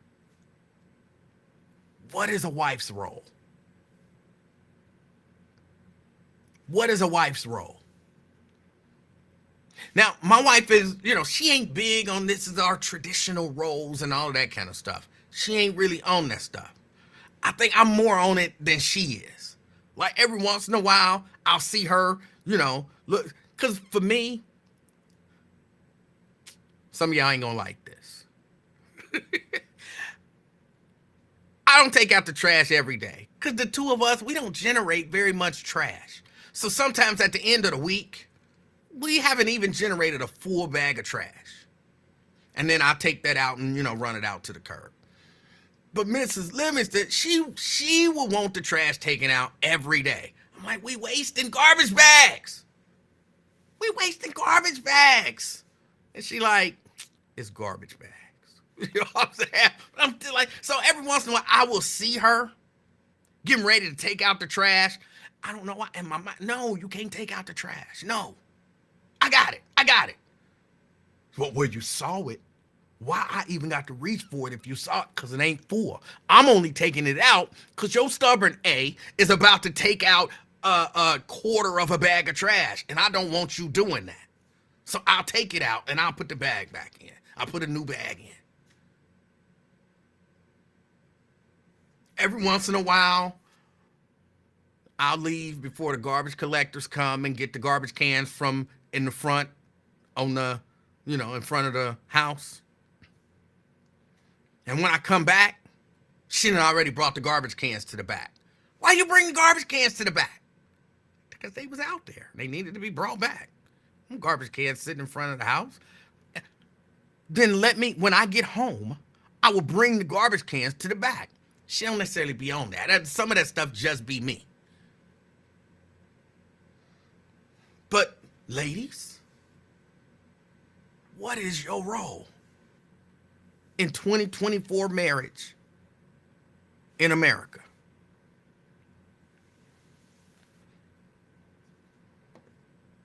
You cooking and cleaning, doing his laundry, or doing y'all laundry. He's protecting, providing. Do you ever tell him no? You know what I'm saying? Do you ever tell him no? You know when. Do you ever deny him? Ain't that a part of your role? And I, just as a wife, ain't that a part of your role?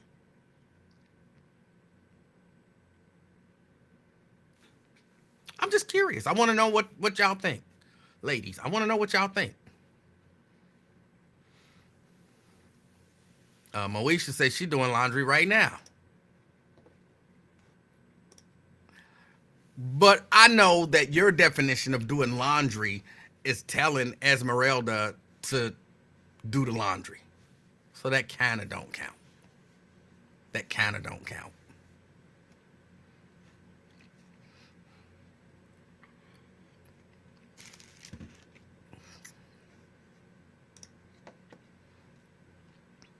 Man, y'all quiet in the mug. So y'all not, are there no roles nowadays? No roles? Nwanda says, I never deny. That's good. That's good. LaDonna say, I'll do laundry, clean, cook. Okay. Okay. Tanika says, no, no, no. I'm not sure what you're saying no, no, and no to. I'm not sure.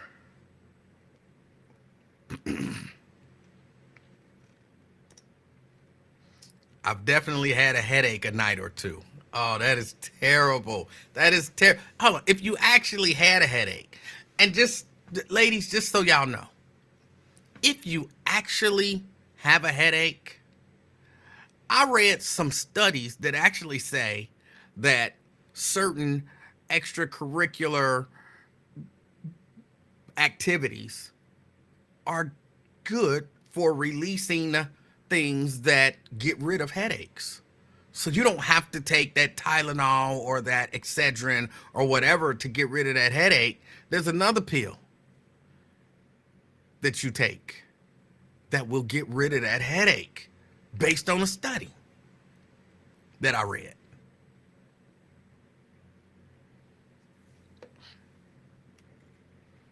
Just so y'all know. So, you know, if you got a headache and you're like, oh, if you genuinely got a headache and you're like, oh, I got a headache, I'm not in the mood, that might be the thing that you, the very thing that you need is the thing that you're saying no to. Regina Denson Griffin is saying stop. No, I'm for real. Genuinely. I read that. I'll see if I can find the study, but I genuinely did read. Well, I didn't read the study. I read an article on the results of the study. I did not go and read the study. So I'll let me retract that or correct that. I didn't actually read the study. Who did the study? Oh, I don't remember. It was some years ago when I read about that study. Cindy says, I won't fix a plate after cooking though. What kind of mess is that?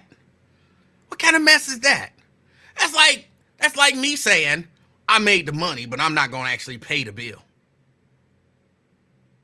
That's not reasonable. That's not reasonable.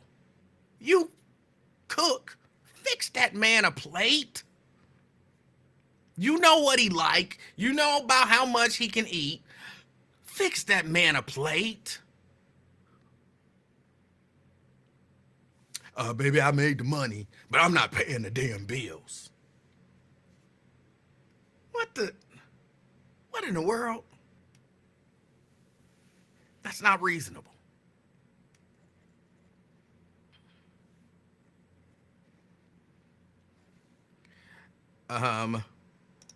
Kimberly says, I'll fix his plate. Now, I don't know that you mean that in the way that you're saying that, but Cindy, this is a hint for you. You'll cook, but you won't fix his plate. Kimberly says, and again, I'm not saying this is what she's talking about, so I take her name out of it. There is some woman that will cook and fix his plate. What is the sticking point on the plate fixing. If you cooked, what, did the idea of serving him bothers you? I don't understand. I'm genuinely asking because that don't make sense to me. And I'm sure it makes sense to you, but I don't understand the mindset behind that. I don't understand the block on fixing a plate. Pamela says, fix your own plate. You know how hungry you are. What? Wait a minute. Is this really a thing? Is this really a thing where women, I'll cook, but I won't fix your plate? Fix that man a plate.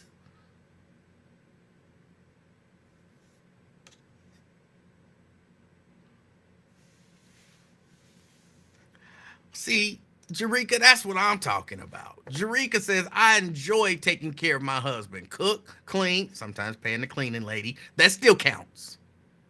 That still counts. Unless, like, you know, they like Esmeralda and they live there and they do all that kind of stuff. I'm making plates, laundry, etc. I love seeing him smile.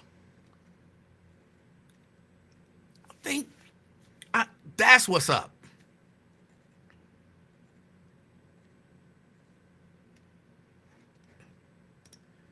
Carolyn says, I do everything but his laundry. He on his own with that. He had me feeling like I was AA cleaners. Shout this, hang that, dry that on low. Yeah, no, bro. Whoa.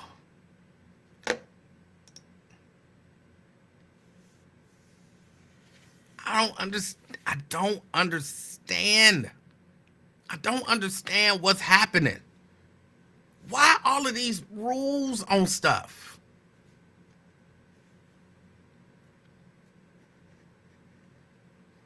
Like, yeah, I'll do everything for her, but if we pull up to the gas station, she got to get out and pump the gas. Like, I just ain't trying to do all of that.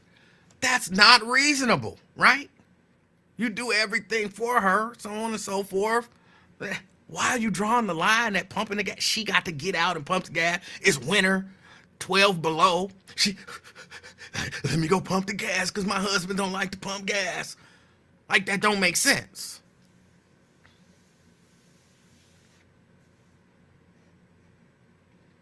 Do that man laundry. It sounds like he's just asking for reasonable laundrosity. You know what I'm saying? I sweat around my collar. I don't need that ring around my collar. Put some shout on that bitch. You know what I'm saying? That's reasonable. Why are you drying my delicates on high? Put them on low. That's reasonable stuff. That's reasonable stuff. It's the same stuff you should be doing for your own laundry. You ain't drying your intimate apparel on high, or you got, you know, baggy, frizzy drawers. You know what I'm saying? Like, that sound reasonable. Those all sound like reasonable requests. I don't understand. I could see if he was asking something unreasonable, but basically what he's saying is, baby, do my laundry right. F doing your laundry right. You do your own laundry if you want your laundry right. What? What? Oh boy. I don't understand y'all ladies. Take the limits off. Take the limits off of your love. Thus taking the limits off of what you're willing to do for that man. If he has taken the limits off of his love and he's willing to do all of those things for you, take your limits off. Now look, if he got limits, like I said, if he like, you know, I pay for your gas, but if we pull up at the gas station together, you getting out and pumping. I'm not pumping no damn gas. Then, all right, and I'm not washing your clothes. That makes sense for me. That makes sense to me.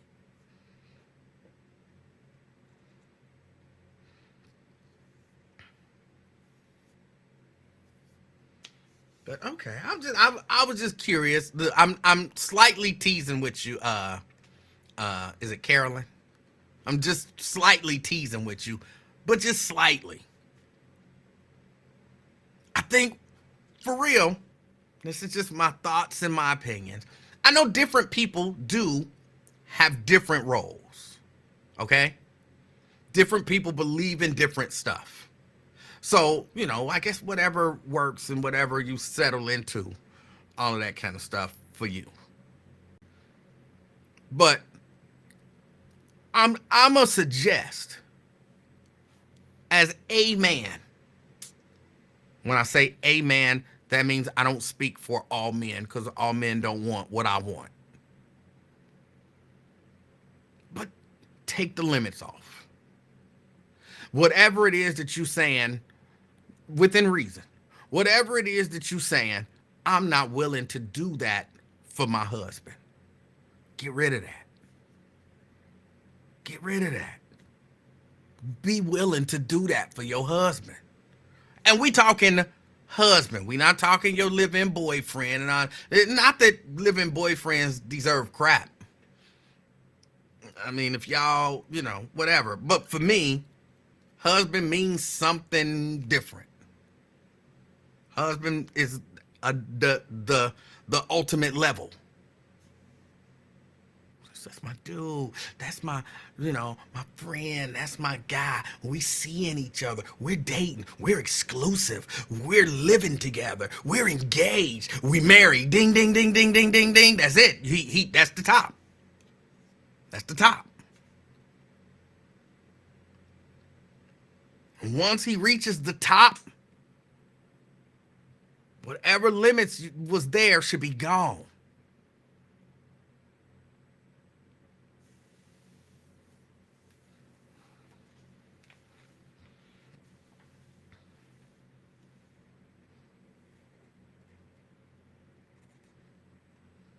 I'm just trying to, y'all know me, I love black love. I mean, I love love, period, but in particular, I love black love. I want to see all the ladies happy. Like, but he got limits on me.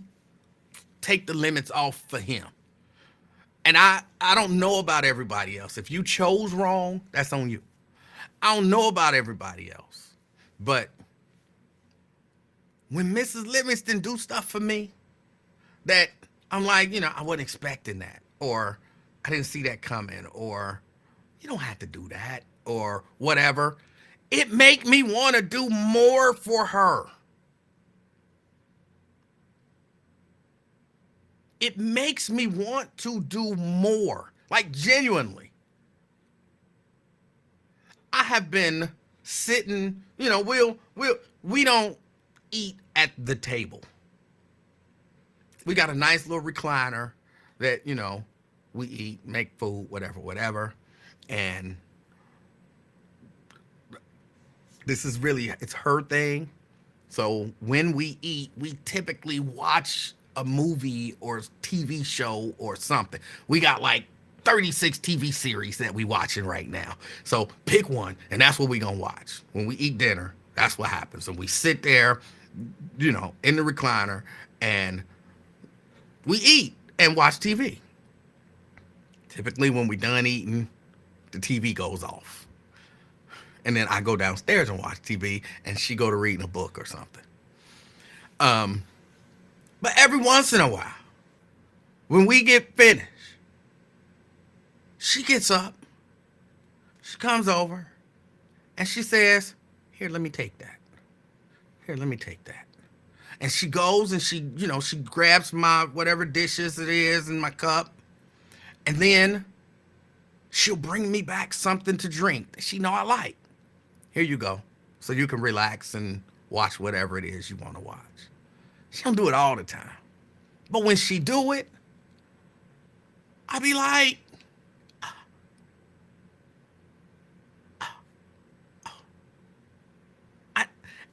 I sit there all night trying to rack my brain thinking, what more can I do? What more can I do for her? What more can I? And not like, she did it. It was one day. And I'm sitting there, what can I do? What can I do?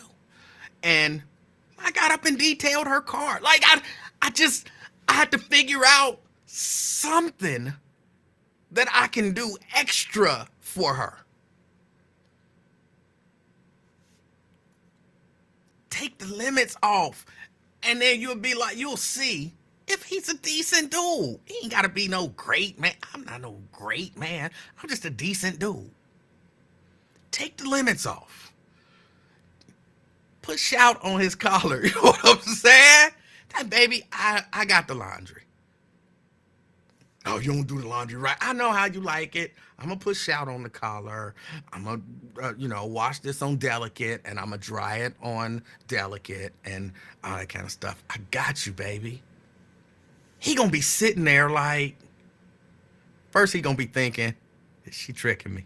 You know what I'm saying? What did she do? But then he gonna be like, in his mind, he gonna be thinking, what can I do for her? What can I do for her? I want to do something special for her because it's something as simple as that then makes him want to go over and above. I'm trying to tell you. CK. Hey, Mr. Livingston. Hey, how you doing? Man, I was listening to your show on the way home from work. Absolutely phenomenal. You hear me? Freaking phenomenal. Oh. This guy was describing his life at home with his wife, his lovely wife. Oh. Did All you right. hear him? Yeah. I don't think This is why you got. No, listen. This is what's going on. Love and happiness. When we can do wrong, and that's what's going on. You hear me? Oh. You described what people. It was a guy by the name of Otis Redding. I've heard of him. Yes, sir. That's the one I had my class on last week. Otis Redding and Little Richard, Good Golly Miss Molly. We had to go back on them, 1956 on them. I got to tell these young folks what time it is. But what you're describing is like sentimental reasons. Like when y'all at the lounge eating, that's sentimental, ain't it? Say that one more time. Sentimental. What about it? You're describing a sentimental moment when y'all Yes. sitting in there. Yes. Ooh, that's what I'm talking about. That's what I'm talking about. See, when you find true happiness, it's luck. Because all the good women are taken. As you see, your woman taken by you. I don't know Right? that all the good women are taken. There are so many good women out there. There's so many good women out there. I think it kind of goes both ways. Good men don't want good women, and good women don't want good men. Good men want, I'm gonna use the term that I don't really use, thoughts. I don't know if people still use that term. Good men want bad women, and we know them good women want the thugs and all of that kind of stuff. So there's a lot of good both out there. But like you said, we're going to win. The good guys will win anyway because, bad guys come along with bullets and penitentiary. You remember, don't forget, you got to go to jail with that bad guy syndrome. Sometimes Don't you do. forget. You know what I mean? And then you asking your girl to send you commissary. You wondering what she doing out there. You hear me? Because you effed up. You the one took yourself away. But what you're teaching the young people is that love and happiness still exist. It definitely You see does. what I mean?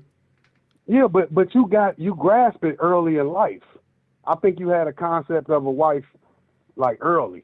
Like how old was you when you decided that you wanted to live a family life? Hold on. Early, I had a horrible wife, and we eventually got divorced.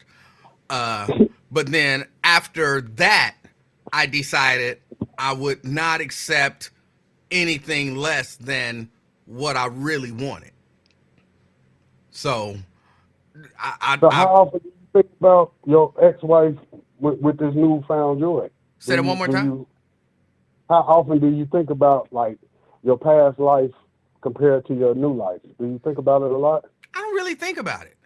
I'm Mhm. not one who, like, I'm not gonna dwell on the past and in spite of what people think, the negative. What happened. I'm not there no more, and that's that. And you know what I'm saying? Like, I don't have PTSD or anything like that, thank goodness. So yeah, I don't even focus on it. I don't think about it. But as men, we naturally attracted to a woman, so we really don't be caring like if they have a husband or something like that. But it changes when you meet that husband, right? What? Now you feel a little obligated. What? Like you might not. Okay, say you're working with a chick, right? All right. I'm just giving you my situation. Okay. So, she a nice little thick red bone, but you got a little crush on her, but she always telling you about her husband. Okay. But that's kind of the attraction. She kind of talk about her husband the way you talk about your wife. So that's kind of attractive. But I can see I that. do respect. Yeah, but I respect the sanctity. Like I think the same way with you. Women that's listening to you, they probably would respect the sanctity of your marriage.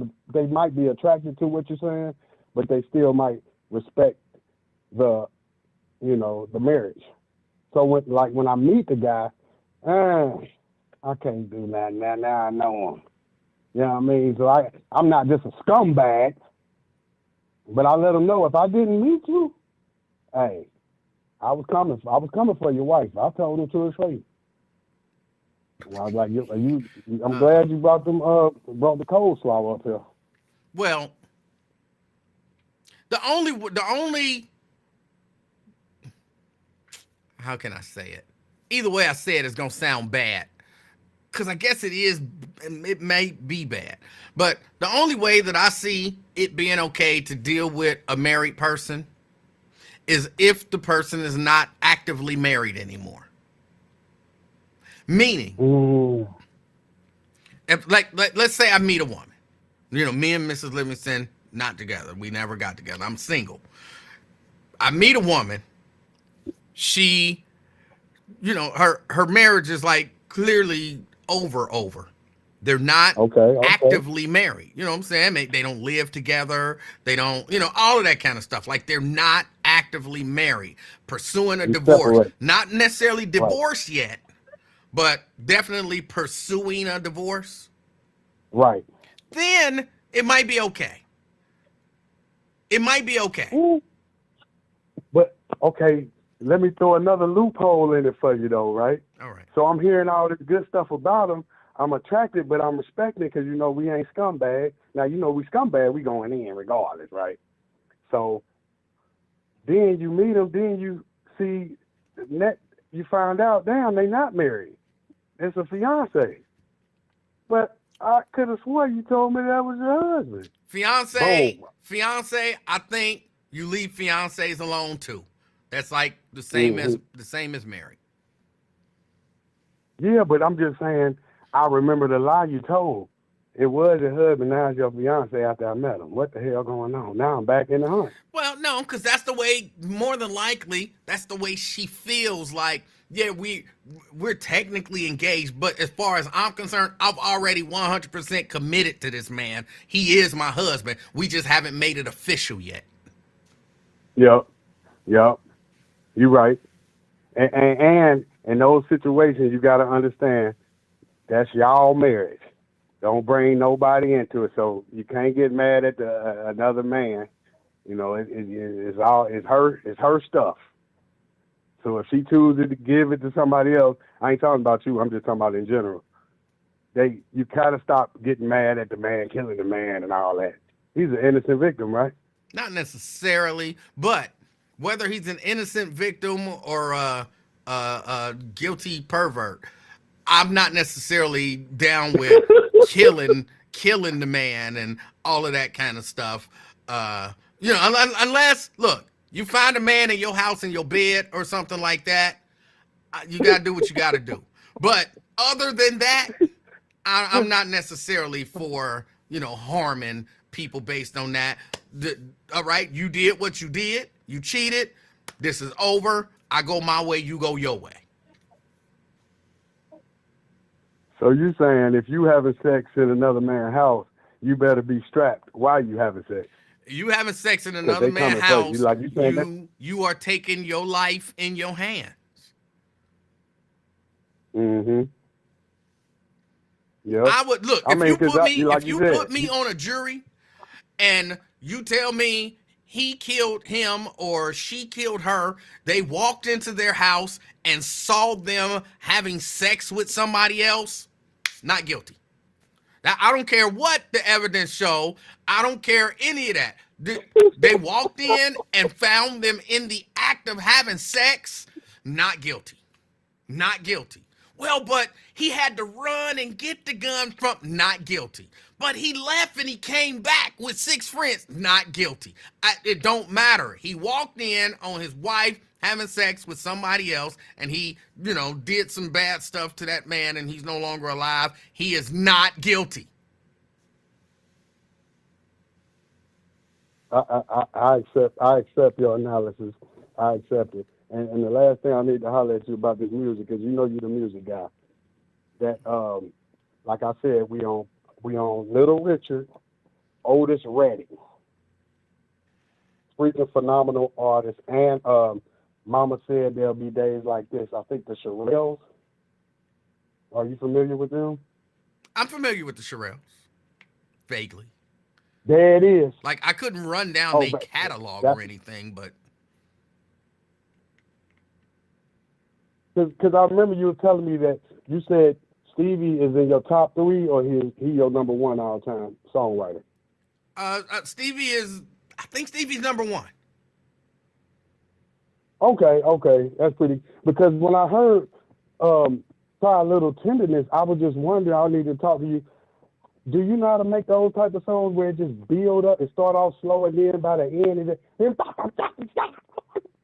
Do I know how to make do them? You just make them type of, I'm not. yeah, like them songs. No, I'm not saying I don't. I like them. I'm not a songwriter, so no would be the answer. I don't know how to make them. I mean, I guess I could. I don't think they would be good, but I like songs that build. Yes.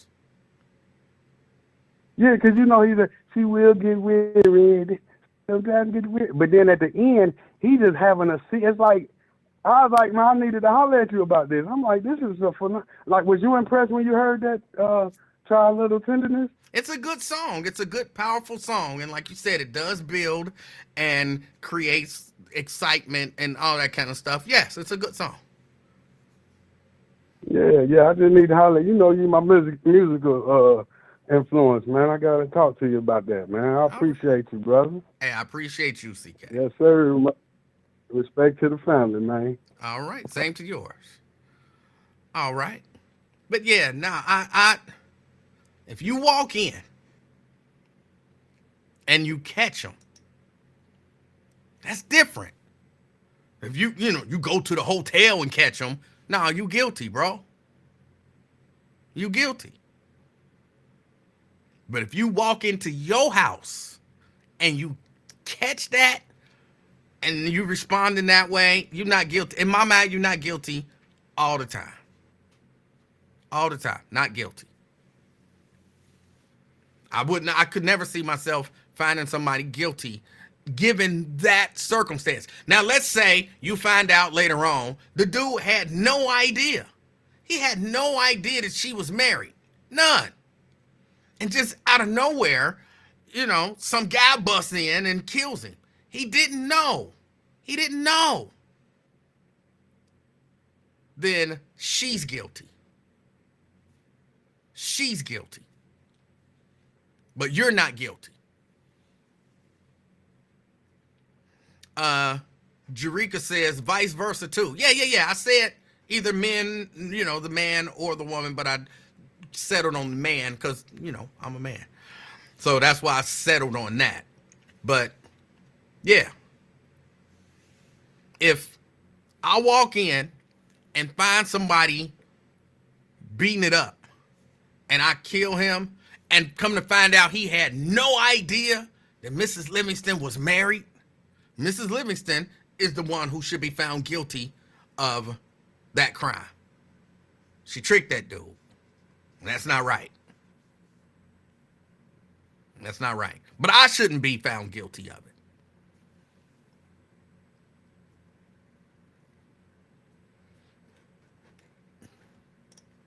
The question is, could he have done something else other than killing? Yes. He could have left. He could have walked out. He could have said, I'm going to give y'all the room so y'all could finish up. And then, yeah, he could have did all kind of stuff. He could have did all kind of stuff. Why do I keep calling you that? I don't know. Because Lincoln called you that. And I thought it was hilarious that you was Jerika and she was Moesha. And I thought that was hilarious. And y'all didn't really seem to mind. So I said, I'll just start calling them that too. Because it entertains me. It's one of those things where I know it's wrong. And that make it so good. That make it so good. So that's why. But yes, he could have done something else. But I don't think in that circumstance, he has to do something else. In that circumstance, I don't think he has to do something else. I'm with the idea. Again, I don't know what I would do. I don't know what I would do if I walked in on that.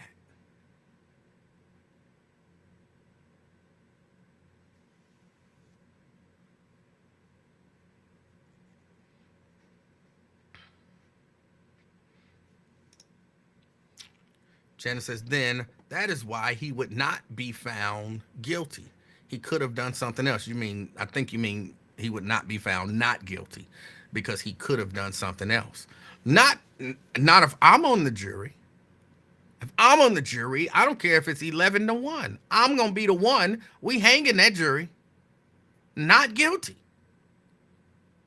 Not guilty.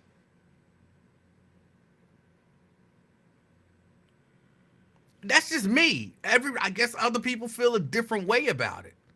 But there is something about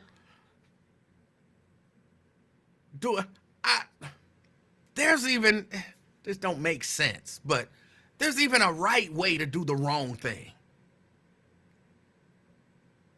If you gonna cheat on your husband, which a lot of y'all do, if you gonna cheat on your husband, don't bring that mess to his house. Don't bring that mess to his house. Go to that man's house, or go to a hotel, or do it in the car, or do it in the park, or, do it any way you want to do it. Just don't do it at his house.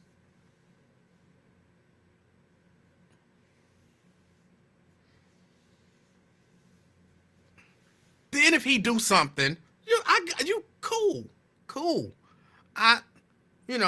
Bro, you followed him. You went to the hotel. You know what I'm saying? Finagled your way up to the room and got it, whatever. And you got in the door and you did whatever. You first degree. You know what I'm saying? Okay, I'm with you on that. You can't catch him in the house. And then, I'm just saying, in my mind, you can't catch him in the house and then he get away and then you see him 2 weeks later and you handle it. You're wrong. Guilty. But if you catch him in the house and you handle it right then,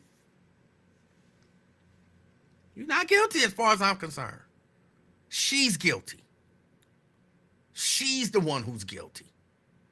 She brought that man, she set him up as far as I'm concerned. She set that man up to not be alive anymore.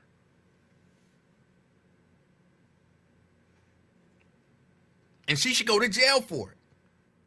She should do whatever punishment that the man would get if found guilty, that's what that woman should get.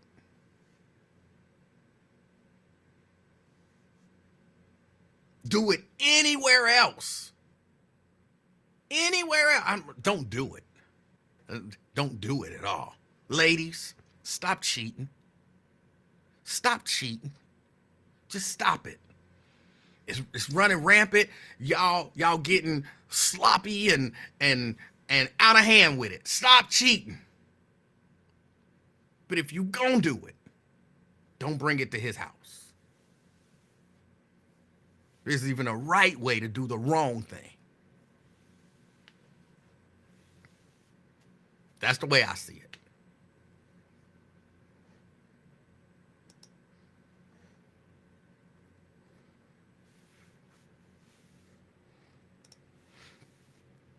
Women be out here cheating, Samuel.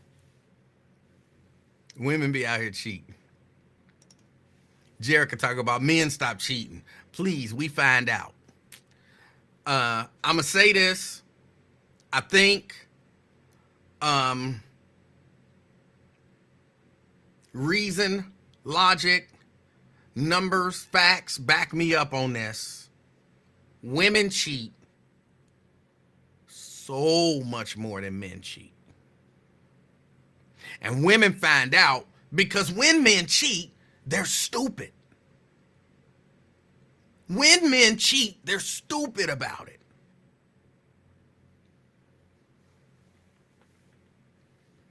And the women that they cheating with a lot of times are stupid. Men typically cheat. I can't say that, but men a lot of times cheat with, dumb broads. I'm going to leave something in his car so that she'll know I was here. Dumb stuff like that.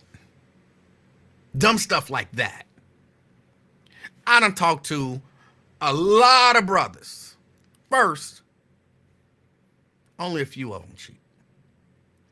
And of the ones that do, I never, ever heard a brother say, ever, oh man, I left my hat in her car so that her husband could know I was there. I never heard that, ever. Oh man, I left one of my socks in their house so that her husband would know I was there. Never, never.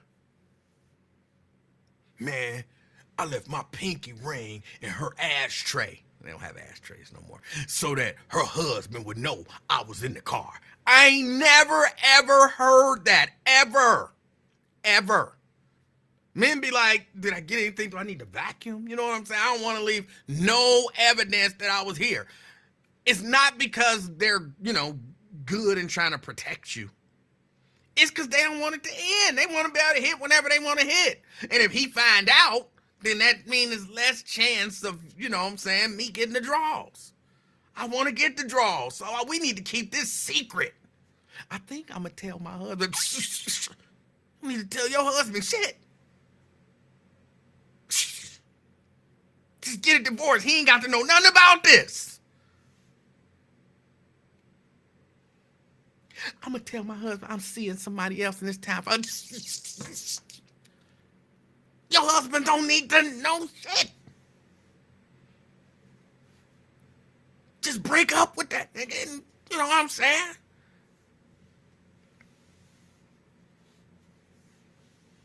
I'm going to tell my man I'm in love with somebody. You don't need to just tell him it ain't working. It ain't working. Break up. And then that's all good. Because, men for the most part don't want all that drama involved. I just want to get the draws. Peaceful and happy and go about my way. Women do. I left my earring in his cup holder. That bitch gonna find that earring. She gonna know I was there. What's the logic in that? Be calling women. I was with your man. I thought he was your man. I was with him last night. What? Where is the logic in that? What? That defeats the purpose, don't it? You trying to get your back blown out and you messing it all up. Women do that. Women do that. Men don't do that. Not any that I've ever talked to. Man, I left my earring in that bitch's cup holder. So when her husband get in the car, that nigga gonna find out I was in the car. If a man ever said that to me, I'd be like, and y'all know I don't cuss. I'd be like, what kind of bitch is you? Yes, Janice, I would say it exactly like that. What kind of bitch is you? Bitches do that. Niggas don't do that. Bitches do that. Nigga, get over there and get your earring. I'm telling you, that's what I would say. That's what I would say. I've never heard a man say that. I've heard women say that. I've heard women say that. I've seen women call the dude that they messing around with, call his wife and or girlfriend. I've seen them do that. Just to pick at her. You don't even know her. Why are you picking at her? Shahara says, you would think it or you would actually say it. I would actually say that. Any dude I knew that said to me, I left my whatever, I left a sock, I left an earring, I left a ring, I left a whatever so that her husband could find it. For real, what kind of bitch is you? That's some bitch shit. Niggas don't do shit like that. I'm telling you, that's what I would say. But I don't really have to worry about it because I never heard no man say that.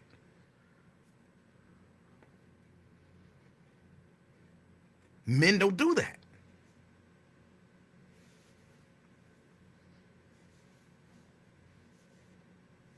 Women do that.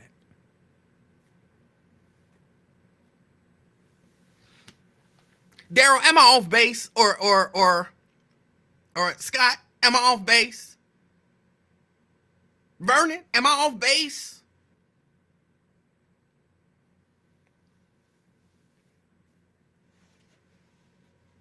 Well, again, Shahara, I'm only saying it because it's what I would say, and I don't even cuss. So I'm only saying it because it's what I would say. But I know I'll never have to say that. I don't know that any manly man has ever done that. Ever. In the history of cheating, I don't know that I've never heard any manly man say that.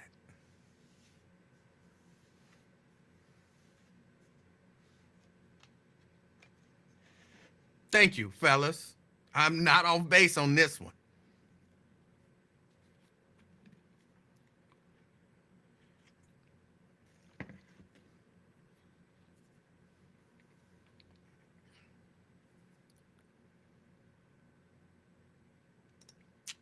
Right. So how is it that what you say if you don't cuss? It's the biggest oxymoron ever. It's not, because I would never have to say it. That's the point. I would never have to say it because men don't do that.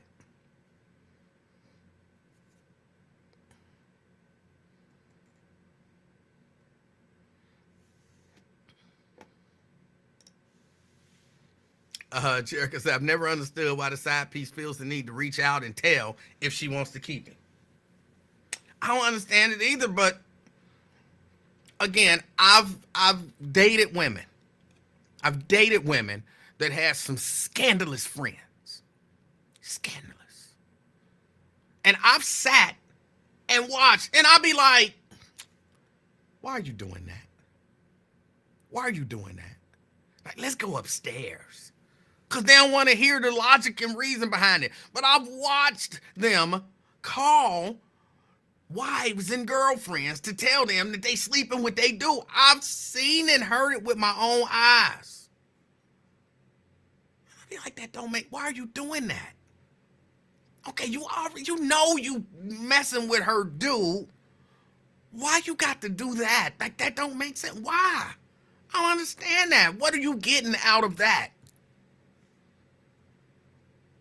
It's never been explained to me, but I've seen it. And just for the record, fellas, if y'all don't know this, I know y'all know this, but fellas, if your girl got scandalous women around her, she probably scandalous too. Like she act like she the good one. I don't know why they act like that. I don't know why they act like that. I don't know. I don't know. My friends is crazy. My friends just do all kind of stuff. You do that stuff too. You do that stuff too. You ain't just an angel walking around with all these devils. Nah. If your girl got some scandalous friends, like not know some scandalous people that she used to be friends with back in the day, or, you know, I grew up with her, she's scandalous, I don't hang with her because she's scandalous. Like, nah, these chicks be over your house. They be going out together. You know what I'm saying? They be kicking it. But they scandalous, your girl scandalous too.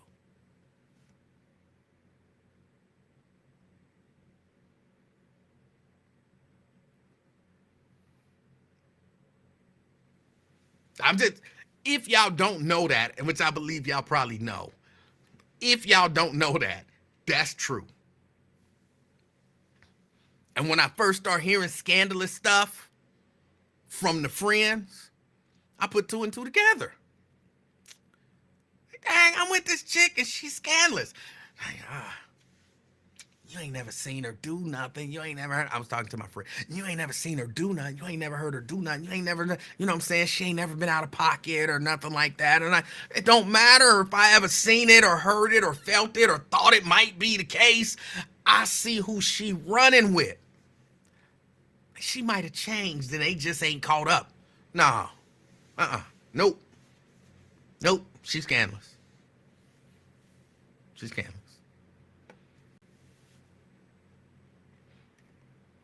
I don't know who the worst in the group,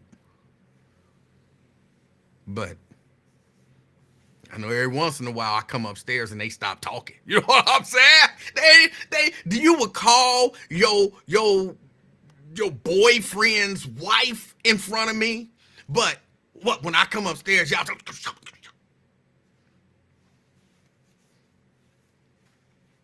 what was it? My girl was about to call her boyfriend's wife. Something is happening. Y'all ain't just being quiet for nothing. Y'all ain't just being quiet for nothing. I get to hear, as y'all say, all the tea. The only tea y'all don't want me to hear is the bad shit that would affect me. I'm hip to that trick. Shh, shh. He coming.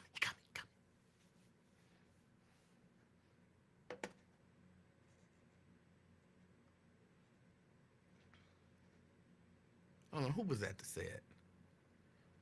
Something about people change. Who was that said that? People grow. People do grow. But it's just my feeling, maybe my experience a little bit, that once you've grown out of that, you don't still dabble in it. You know what I'm saying? You don't still dabble in it. Like, oh, I used to be a bank robber. I don't rob banks no more, but I will help you plan a bank robbery.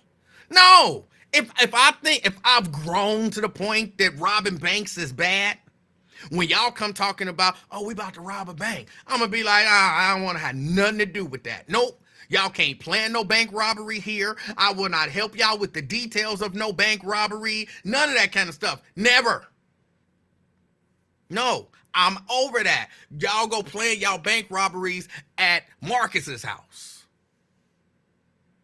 Now, if y'all just want to come over here and kick it, you know what I'm saying? We throw something on the grill, watch the game, then maybe.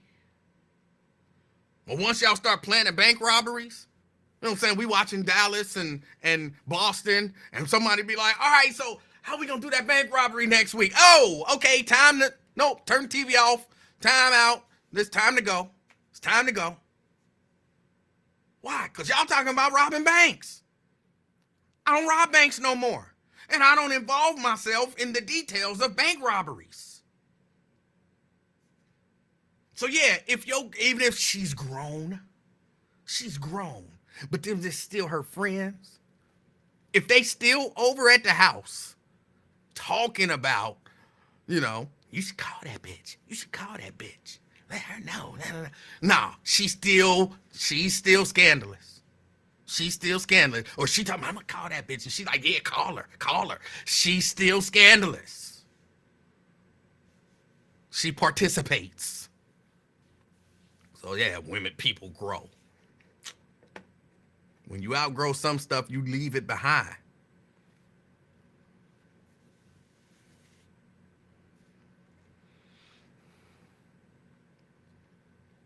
Y'all, I got to get out of here. I think I got some stuff to do.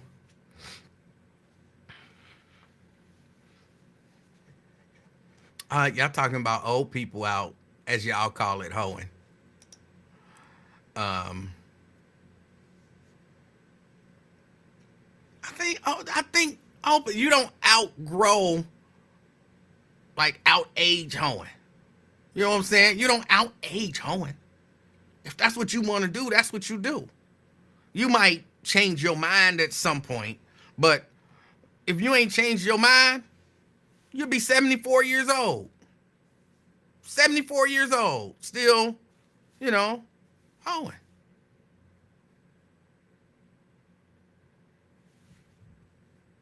Nah, you don't.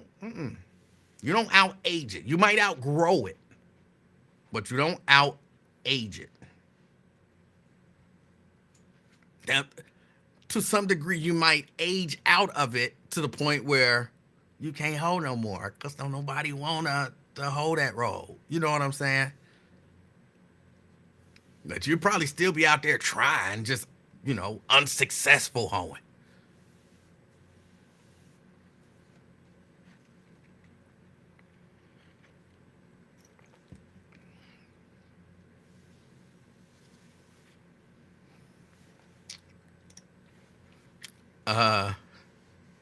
We're the 60-year-old hoes. They out there. Trust me, they out there. Bro, I'm 53. And I'm telling you right now. I'm telling you right now, as plainly as I could. It's 60-year-old hoes out here. It's 60-year-old hoes out here. I think I know of some 65-year-old hoes. I don't know many people over 65. But I think I know of some 65-year-old hoes.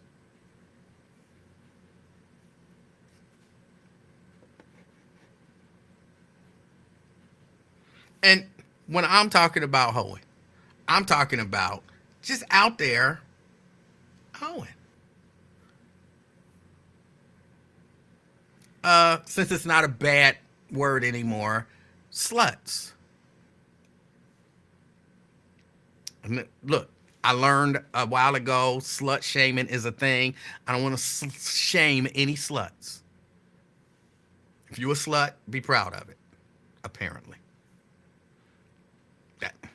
That's my understanding. You don't want to slut shame. So if you're a slut, cool. But there's some 65-year-olds out there they just want sex. As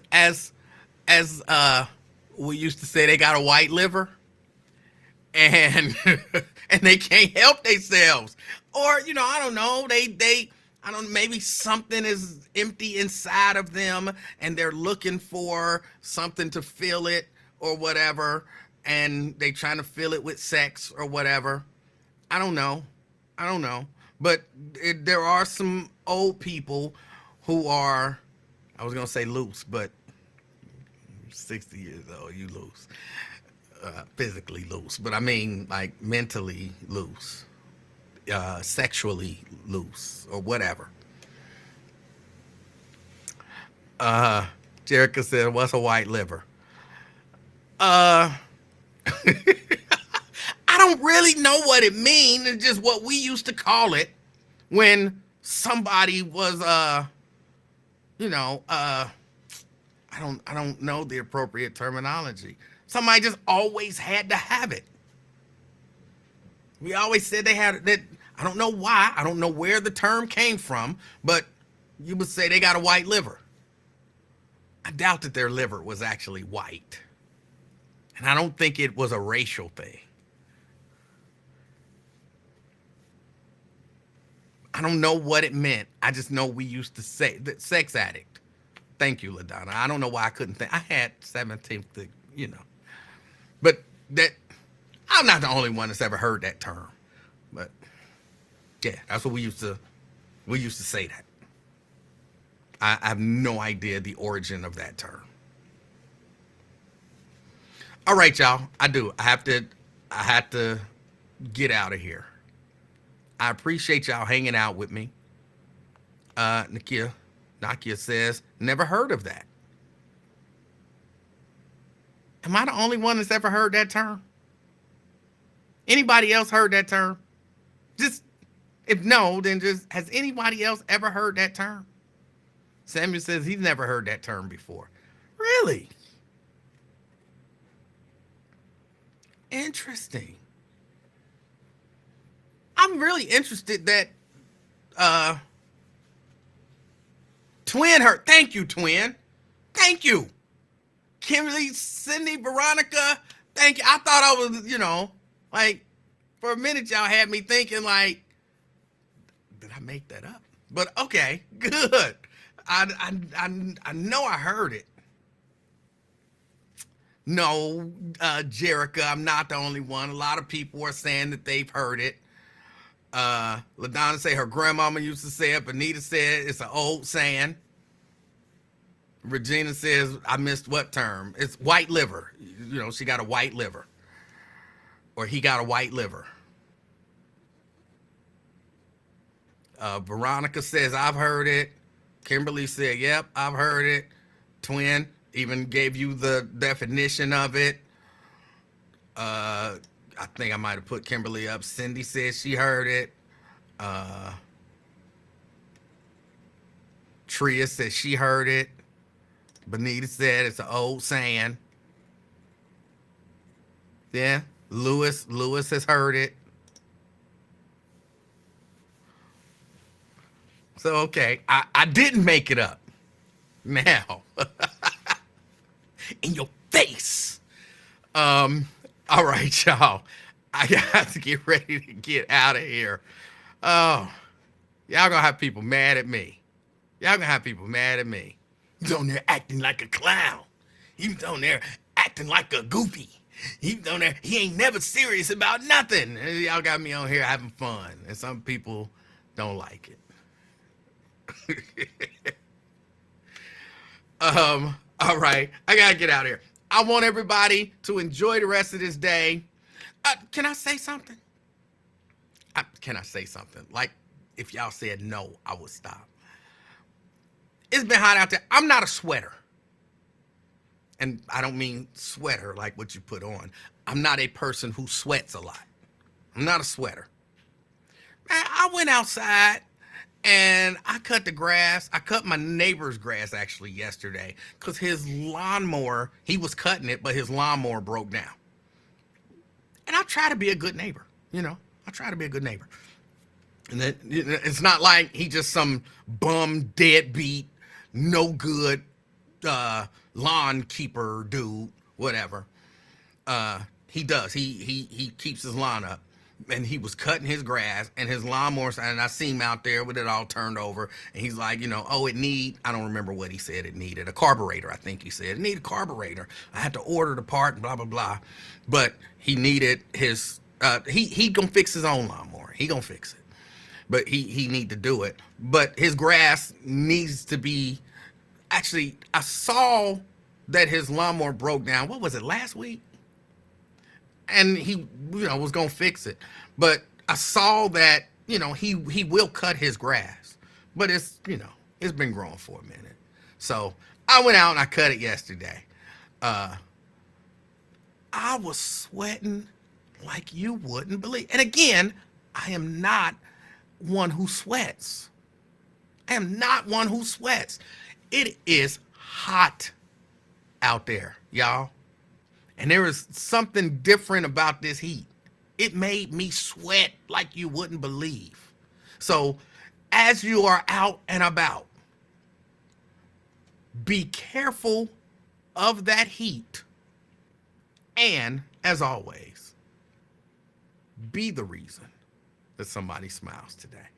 Till next time, I'm out.